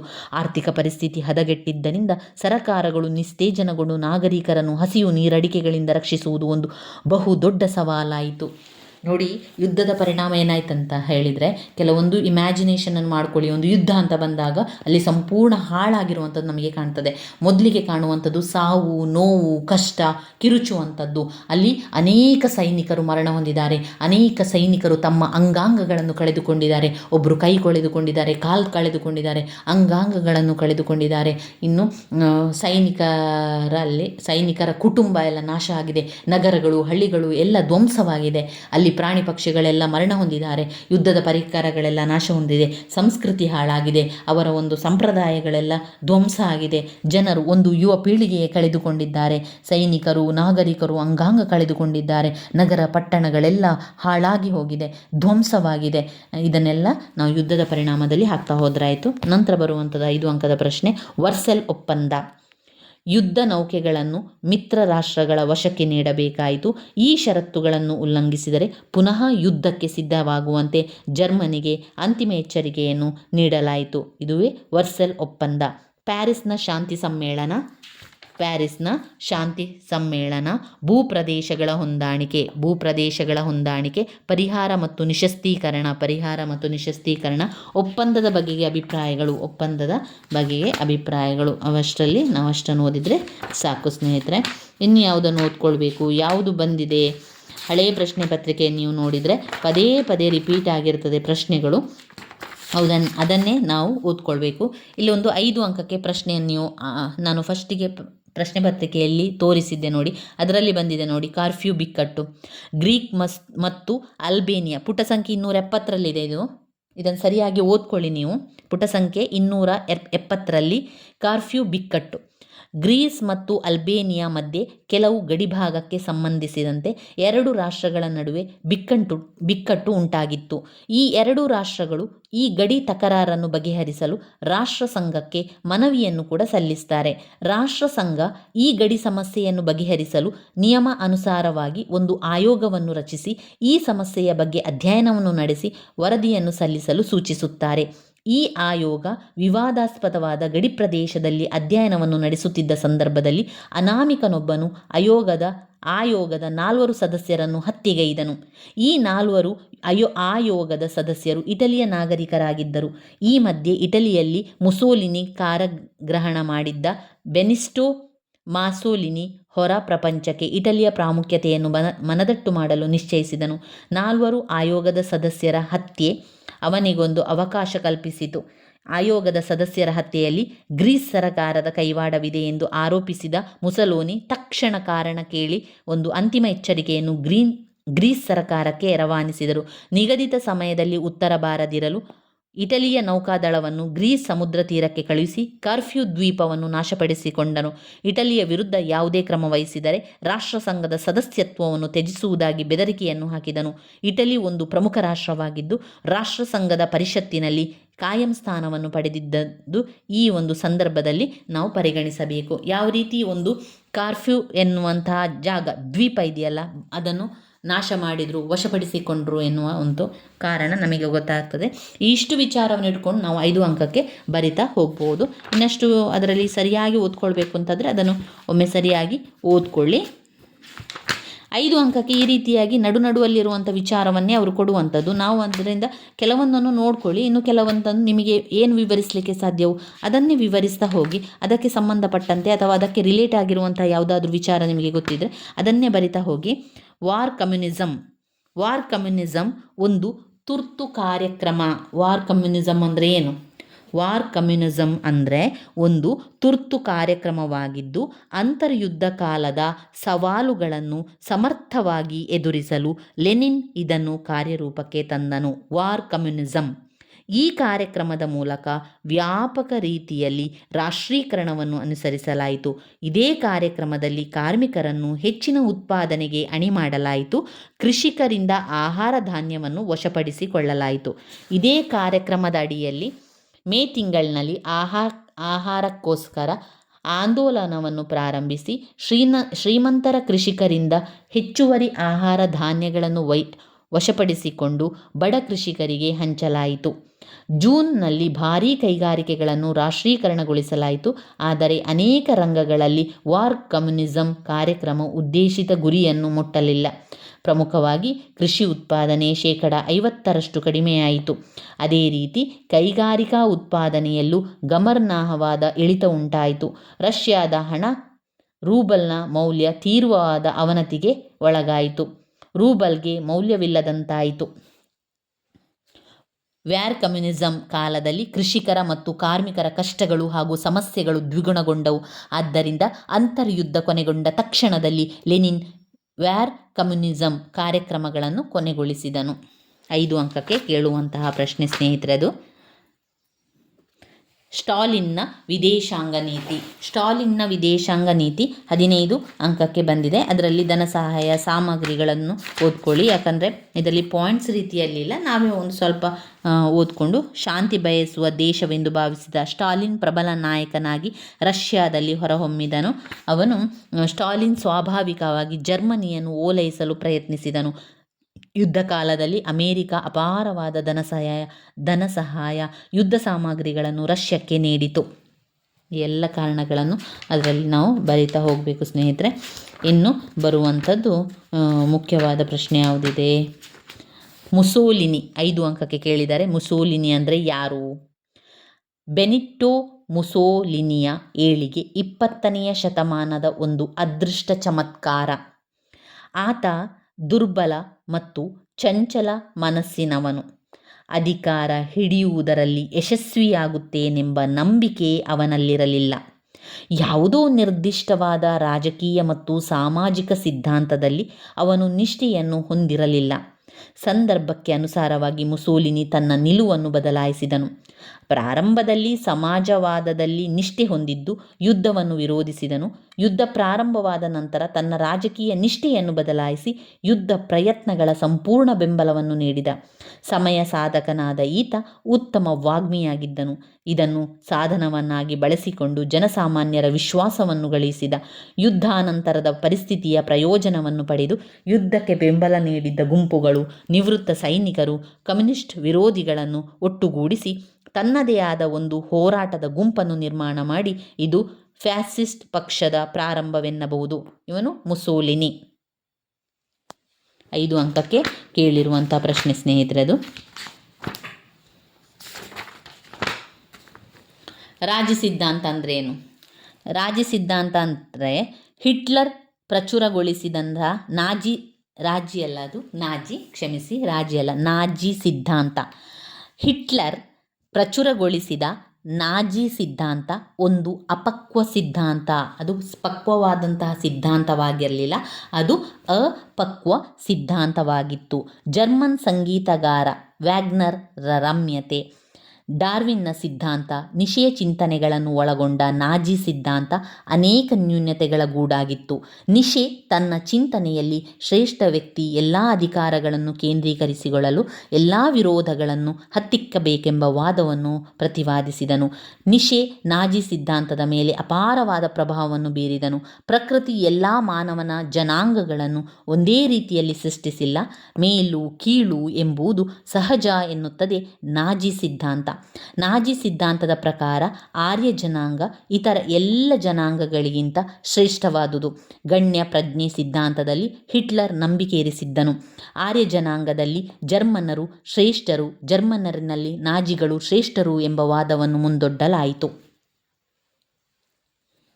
ಇನ್ನಷ್ಟು ವಿಚಾರಗಳಿದೆ, ನಿಮಗೆ ಸಮಯ ಇದ್ದರೆ ಪುಟ ಸಂಖ್ಯೆ 325ರಲ್ಲಿದೆ ನೋಡಿ, ನಾಜಿ ಸಿದ್ಧಾಂತದ ಬಗ್ಗೆ ಓದ್ಕೊಳ್ಳಿ. ಇನ್ನು ಬರುವಂಥದ್ದು ಎರಡನೆಯ ಮಹಾಯುದ್ಧ. ವೆರಿ ಇಂಪಾರ್ಟೆಂಟ್ ಆಗಿರುವಂತಹ ಮತ್ತೊಂದು ಪ್ರಶ್ನೆ. ಎರಡನೆಯ ಮಹಾಯುದ್ಧಕ್ಕೆ ಕಾರಣಗಳು ಮತ್ತು ಪರಿಣಾಮಗಳೇನು ಅಂತ ಕೇಳಿರುವಂಥದ್ದು. ಇದು ಎರಡೂ ಕೂಡ ವೆರಿ ಇಂಪಾರ್ಟೆಂಟ್ ಆಗಿರುವಂತಹ ಪ್ರಶ್ನೆ. ಎರಡನೆಯ ಮಹಾಯುದ್ಧದ ಕಾರಣದ ಅಂಶಗಳು: ವಸಾಹತುಗಳನ್ನು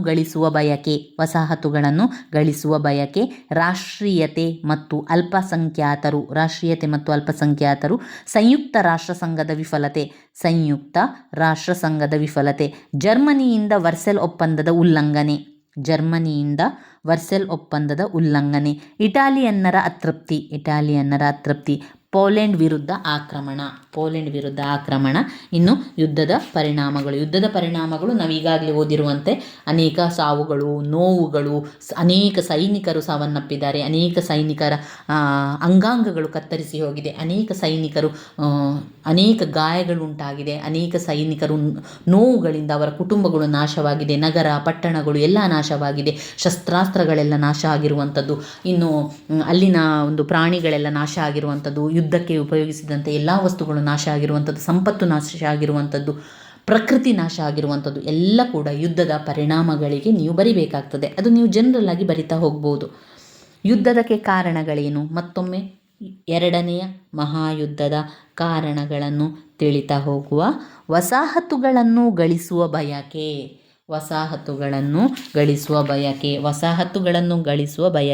ರಾಷ್ಟ್ರೀಯತೆ ಮತ್ತು ಅಲ್ಪಸಂಖ್ಯಾತರು,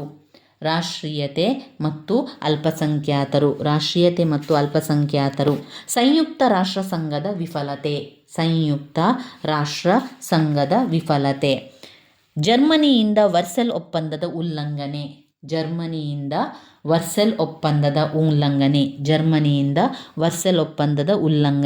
ಇಟಾಲಿಯನ್ನರ ಅತೃಪ್ತಿ,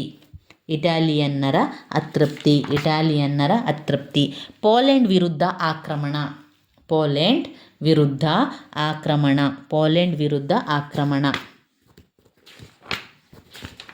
ಅದು ಎರಡನೆಯ ಮಹಾಯುದ್ಧದ ಕಾರಣ ಆಯಿತು. ಇನ್ನು ಎರಡನೇ ಮಹಾಯುದ್ಧದ ಪರಿಣಾಮಗಳು: ಪ್ರಾಣಹಾನಿ ಅನುಭವಿಸಬೇಕಾಯಿತು, ಯುದ್ಧ ಸಾಧನಗಳು, ಯುದ್ಧ ಸಾಮಗ್ರಿಗಳು ನಷ್ಟ ಉಂಟಾದವು, ದಿವಾಳಿಯಾಯಿತು, ಶಕ್ತಿ ಸಮತೋಲನದಲ್ಲಿ ಭಾರೀ ವ್ಯತ್ಯಯ ಉಂಟಾಯಿತು, ರಾಷ್ಟ್ರಗಳು ದುರ್ಬಲವಾದವು, ರಸ್ತೆಗಳು, ರೈಲು ಮಾರ್ಗಗಳು ಎಲ್ಲ ನಶಿಸಿ ಹೋದವು, ಕಚ್ಚಾ ಪದಾರ್ಥಗಳು, ಕೃಷಿ ಉತ್ಪಾದನೆ ಸಹ ಕುಂಠಿತವಾಯಿತು, ಕೃಷಿ ಯಂತ್ರಗಳು ಲಭ್ಯವಿಲ್ಲದಿದ್ದುದರಿಂದ ವ್ಯವಸಾಯ ಕೂಡ ಸವಾಲಾಯಿತು, ಉತ್ತಮ ತಳಿಯ ಬೀಜಗಳು, ರಸಗೊಬ್ಬರ ಸಾಕಷ್ಟು ಪ್ರಮಾಣದಲ್ಲಿ ಸರಬರಾಜಾಗಲಿಲ್ಲದ ಕಾರಣ ಅನೇಕ ಕಷ್ಟಗಳು ಉಂಟಾಯಿತು. ಇನ್ನು ವ್ಯಾಪಾರ ವಾಣಿಜ್ಯ ಕುಂಠಿತವಾದವು, ಆರ್ಥಿಕ ನಷ್ಟ ಉಂಟಾಯಿತು, ಆರ್ಥಿಕವಾಗಿ, ಸಾಮಾಜಿಕವಾಗಿ, ರಾಜಕೀಯವಾಗಿ ಎಲ್ಲ ಕೂಡ ಅದಲು ಬದಲಾಯಿತು, ಎಲ್ಲ ಕೂಡ ಅವ್ಯವಸ್ಥೆ ಉಂಟಾಯಿತು. ಇದೆಲ್ಲ ಕೂಡ ಯುದ್ಧದ ಪರಿಣಾಮಗಳಲ್ಲಿ ನಾವು ಪಾಯಿಂಟ್ಸ್ ರೀತಿಯಲ್ಲಿ ಬರಿತಾ ಹೋಗಬೇಕಾಗಿರುವಂಥದ್ದು ಸ್ನೇಹಿತರೆ. ಪಾಯಿಂಟ್ಸ್ ರೀತಿಯಲ್ಲಿ ಅದನ್ನು ಬರಿತಾ ಹೋಗಿ. ಯುದ್ಧದ ಕಾರಣಗಳು ಮತ್ತು ಯುದ್ಧದ ಪರಿಣಾಮಗಳು. ಇನ್ನು ಬರುವಂಥದ್ದು ಮುಖ್ಯ ಪ್ರಶ್ನೆ: ವಿಶ್ವಸಂಸ್ಥೆಯ ಅಂಗಸಂಸ್ಥೆಗಳು, ವಿಶ್ವಸಂಸ್ಥೆಯ ಸಾಧನೆಗಳು. ವಿಶ್ವಸಂಸ್ಥೆಯ ಅಂಗಸಂಸ್ಥೆಗಳು: ಸಾಮಾನ್ಯ ಸಭೆ, ಭದ್ರತಾ ಸಮಿತಿ, ಆರ್ಥಿಕ ಮತ್ತು ಸಾಮಾಜಿಕ ಸಮಿತಿ, ಧರ್ಮದರ್ಶಿ ಮಂಡಳಿ, ಕಾರ್ಯಾಲಯ. ವಿಶ್ವಸಂಸ್ಥೆಯ ಅಂಗಸಂಸ್ಥೆಗಳು: ಸಾಮಾನ್ಯ ಸಭೆ, ಭದ್ರತಾ ಸಮಿತಿ, ಆರ್ಥಿಕ ಮತ್ತು ಸಾಮಾಜಿಕ ಸಮಿತಿ, ಧರ್ಮದರ್ಶಿ ಮಂಡಳಿ, ಕಾರ್ಯಾಲಯ, ವಿಶ್ವಸಂಸ್ಥೆಯ ಅಂಗಸಂಸ್ಥೆಗಳು. ವಿಶ್ವಸಂಸ್ಥೆಯ ಸಾಧನೆಗಳೇನು? ರಾಜಕೀಯ ಸಾಧನಗಳು ಮತ್ತು ರಾಜಕೀಯೇತರ ಸಾಧನೆಗಳು. ರಾಜಕೀಯ ಸಾಧನೆಗಳು ಮತ್ತು ರಾಜಕೀಯೇತರ ಸಾಧನೆಗಳು. ವಿಶ್ವಸಂಸ್ಥೆಯ ಉದ್ದೇಶಗಳೇನು? ವಿಶ್ವಸಂಸ್ಥೆಯ ಉದ್ದೇಶಗಳು ಪ್ರಶ್ನೆಗಳು ಬರಲಿಲ್ಲ, ಆದರೂ ಕೂಡ ನಿಮಗೆ ಒಂದು ಸ್ವಲ್ಪ ಗೊತ್ತಿರಲಿ ಎನ್ನುವ ಕಾರಣದಿಂದಾಗಿ ನಾನು ಹೇಳ್ತಾ ಇರುವಂಥದ್ದು. ವಿಶ್ವಸಂಸ್ಥೆಯ ಉದ್ದೇಶಗಳು: ಅಂತಾರಾಷ್ಟ್ರೀಯ ಶಾಂತಿ ಭದ್ರತೆಯನ್ನು ಕಾಪಾಡುವುದು. ಅಂತಾರಾಷ್ಟ್ರೀಯ ಶಾಂತಿ ಭದ್ರತೆಯನ್ನು ಕಾಪಾಡುವುದು. ಹಕ್ಕುಗಳ ಸಮಾನತೆಯ ಆಧಾರದ ಮೇಲೆ ರಾಷ್ಟ್ರಗಳ ನಡುವೆ ಉತ್ತಮ ಸಂಬಂಧ ಏರ್ಪಡಿಸುವುದು. ಹಕ್ಕುಗಳ ಸಮಾನತೆಯ ಆಧಾರದ ಮೇಲೆ ರಾಷ್ಟ್ರಗಳ ನಡುವಿನ ಸಂಬಂಧವನ್ನು ಏರ್ಪಡಿಸುವುದು. ಅಂತಾರಾಷ್ಟ್ರೀಯ ಸಮಸ್ಯೆಗಳನ್ನು ಬಗೆಹರಿಸುವುದು. ಅಂತಾರಾಷ್ಟ್ರೀಯ ಸಮಸ್ಯೆಗಳನ್ನು ಬಗೆಹರಿಸುವುದು. ಉದಾತ್ತ ಧ್ಯೇಯಗಳನ್ನು ಸಾಕಾರಗೊಳಿಸುವುದು. ಉದಾತ್ತ ಧ್ಯೇಯಗಳನ್ನು ಸಾಕಾರಗೊಳಿಸುವುದು ಅದು ವಿಶ್ವಸಂಸ್ಥೆಯ ಉದ್ದೇಶಗಳಲ್ಲಿ ಬರ್ತದೆ. ಇನ್ನು 10 ಅಂಕಕ್ಕೆ ಬಂದಿರುವಂತಹ ಮುಖ್ಯವಾದಂತಹ ಪ್ರಶ್ನೆ: ವಿಶ್ವಸಂಸ್ಥೆಯ ಅಂಗಸಂಸ್ಥೆಗಳು. ವಿಶ್ವಸಂಸ್ಥೆಯ ಅಂಗಸಂಸ್ಥೆಗಳು: ಸಾಮಾನ್ಯ ಸಭೆ, ಭದ್ರತಾ ಸಮಿತಿ, ಆರ್ಥಿಕ ಮತ್ತು ಸಾಮಾಜಿಕ ಸಮಿತಿ, ಧರ್ಮದರ್ಶಿ ಮಂಡಳಿ, ಅಂತಾರಾಷ್ಟ್ರೀಯ ನ್ಯಾಯಾಲಯ, ಕಾರ್ಯಾಲಯ. ಇನ್ನು ವಿಶ್ವಸಂಸ್ಥೆಯ ಸಾಧನೆಗಳೇನು? ರಾಜಕೀಯ ಸಾಧನೆಗಳು, ಸಾಮಾಜಿಕ ಸಾಧನೆಗಳು, ರಾಜಕೀಯೇತರ ಸಾಧನೆಗಳು, ಶಿಕ್ಷಣ ಸಾಧನೆಗಳು. ರಾಜಕೀಯ ಸಾಧನೆಗಳು, ರಾಜಕೀಯೇತರ ಸಾಧನೆಗಳು, ಅದರಲ್ಲಿ ನಾವು ಶಿಕ್ಷಣ ಸಾಧನೆಗಳು, ಆರೋಗ್ಯದ ಸಾಧನೆಗಳು ಎಲ್ಲವನ್ನು ಕೂಡ ಅದರಲ್ಲಿ ಬರಿತಾ ಹೋಗಬೇಕು ಸ್ನೇಹಿತರೆ. ಇನ್ನು ಇದರಲ್ಲಿ ಶೀತಲ ಸಮರ ಶಕ್ತಿ ಬಣಗಳ ಹಂತಗಳನ್ನು 15 ಅಂಕಕ್ಕೆ ಕೇಳಿದ್ದಾರೆ. ಶೀತಲ ಸಮರದ ಹಂತಗಳನ್ನು ನಮ್ಮ ಈ ಟೆಕ್ಸ್ಟ್ ಬುಕ್ಕಲ್ಲಿ ಕೊಡಲಿಲ್ಲ, ಅದನ್ನು ನಾನು ಬೇರೆ ಕಡೆಯಿಂದ ಅಂದರೆ ಕೆಲವೊಂದು ಕಡೆಯಿಂದ ಹುಡುಕಿಕೊಂಡು ಬರೆದಿರುವಂಥದ್ದು ಸ್ನೇಹಿತರೆ. ನಮಗೆ ಅದು ಪುಸ್ತಕದಲ್ಲಿ ಅವರು ಕೇವಲ ಸ್ವಲ್ಪ ಕೊಟ್ಟಿದ್ದಾರೆ ನೋಡಿ.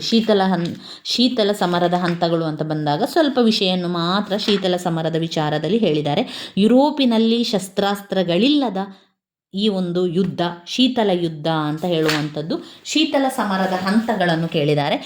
1 ಹಂತ, 2 ಹಂತ, 3 ಹಂತ, 4 ಹಂತ, 5, 6, 7 ಹಂತಗಳಿದೆ. ಅದರಲ್ಲಿ ಒಟ್ಟು 7 ಹಂತಗಳು ಶೀತಲ ಸಮರದಲ್ಲಿದೆ. ನೀವು ಇಸವಿಯನ್ನು ಬರೆಯುವುದಾದರೆ ಸರಿಯಾಗಿ ಇಸವಿಯನ್ನು ಕಲಿತು ಬರೀಬೇಕು, ಇಲ್ಲಾಂತಂದರೆ ನೀವು ಹಾಗೆ ಬರಿತಾ ಹೋಗ್ಬೋದು. 1946ರಿಂದ 1949 1ನೇ ಹಂತ, 1949ರಿಂದ 53ರವರೆಗೆ 2ನೇ ಹಂತ, 53ರಿಂದ 57 3ನೇ ಹಂತ, 57ರಿಂದ 62 4ನೇ ಹಂತ, 62ರಿಂದ 69 5ನೇ ಹಂತ, 69ರಿಂದ 78 6ನೇ ಹಂತ, 79ರಿಂದ 87ಗೆ 7ನೇ ಹಂತ, ಕೊನೆಯ ಹಂತ. ಏನೆಲ್ಲ ವಿಚಾರಗಳು ಬರ್ತದೆ? ಮೊದಲ ಹಂತದಲ್ಲಿ ಅಮೇರಿಕ ಮತ್ತು ಸೋವಿಯತ್ ರಷ್ಯಾ ಪರಸ್ಪರ ನಂಬಿಕೆ ಇಲ್ಲದವಾಗಿತ್ತು. ನಂತರ ಅಮೇರಿಕ, ಆಸ್ಟ್ರೇಲಿಯಾ, ನ್ಯೂಜಿಲ್ಯಾಂಡ್ ಒಪ್ಪಂದಕ್ಕೆ ಸಹಿ ಹಾಕಿರುವಂಥದ್ದು. ಮೂರನೇದಲ್ಲಿ ಅಮೇರಿಕ ಸೋವಿಯತ್ ರಷ್ಯಾ ಪ್ರಭಾವ ಕಡಿಮೆ ಮಾಡಲು SEATO ರಚಿಸಿತು. ನಂತರ ಅಮೇರಿಕ ರಷ್ಯಾಕ್ಕೆ ಭರವಸೆಯನ್ನು ನೀಡಿತು. ಕ್ಯೂಬಾದ ಮೇಲೆ ದಾಳಿ ಮಾಡುವುದಿಲ್ಲ ಎಂದು ಭರವಸೆ ನೀಡಿತು. ರಷ್ಯಾ ಕ್ಯೂಬಾದಿಂದ ಕ್ಷಿಪಣಿ ಕೇಂದ್ರವನ್ನು ಹಿಂತೆಗೆದುಕೊಂಡಿತು. 5ನೇ ಹಂತದಲ್ಲಿ ಪರಮಾಣು ಯುದ್ಧದಿಂದ ದೂರವಿರಲು ಎರಡೂ ಪಕ್ಷಗಳು ಒತ್ತಾಯಿಸಿದವು, USA ಮತ್ತು USSR. 6ನೇ ಹಂತದಲ್ಲಿ ಬೆಲ್ಗ್ರೇಡ್ ಸಮ್ಮೇಳನದಲ್ಲಿ ಭದ್ರತೆಯ ಮೇಲಿನ ಶೃಂಗ ಸಮ್ಮೇಳನ USA ರಷ್ಯಾ ಹತ್ತಿರ ತಂದಿತು. ಕೊನೆಯ ಹಂತ 7ನೇ ಹಂತದಲ್ಲಿ ಶೀತಲ ಸಮರದಲ್ಲಿ ಬದಲಾವಣೆ. 1887ರವರೆಗೆ USA ಅಥವಾ ರಷ್ಯಾದ ನಡುವೆ ಹೊಸ ಶೀತಲ ಸಮರ ಮುಂದುವರಿಯಿತು. ಇವಿಷ್ಟು ಶೀತಲ ಸಮರದ ಹಂತಗಳಲ್ಲಿ ಬರುವಂತಹ ಹಂತಗಳಾಗಿದೆ ಸ್ನೇಹಿತರೆ. ಅದು ನೀವು ಬೇರೆ ಕಡೆ ಹುಡ್ಕೊಂಡು ಅದನ್ನು ನೋಡ್ಕೊಳ್ಬೋದು. ಇದು ನಿಮಗೆ ಏನು ಅರ್ಥ ಆಗಲಿಲ್ಲ ಅಂತಾದರೆ ತುಂಬಾ ಪ್ರಶ್ನೆಗಳು ಆಪ್ಷನ್ ಇರುವ ಕಾರಣ ಯಾವುದಾದ್ರೂ ಮುಖ್ಯವಾಗಿರುವಂಥದ್ದನ್ನು ಕಲಿತ್ರೆ ಸಾಕು. ಎಲ್ಲ ಕೂಡ ಮಿಕ್ಸ್ ಮಾಡಿಕೊಂಡು ಟೆನ್ಷನ್ ಅಥವಾ ನೀವು ಕನ್ಫ್ಯೂಸ್ ಕೂಡ ಆಗಬೇಡಿ. ಪಾಯಿಂಟ್ಸನ್ನು ಸರಿಯಾಗಿ ಕಲಿತ್ಕೊಳ್ಳಿ. ಅದರಲ್ಲಿ ಬರುವಂಥ ಪಾಯಿಂಟ್ಸ್ಗಳೇನು ಅದನ್ನು ಬಾಯ್ಪಾಠ ಮಾಡಿ ಆದರೂ ಕಲಿಯಿರಿ ಸ್ನೇಹಿತರೆ.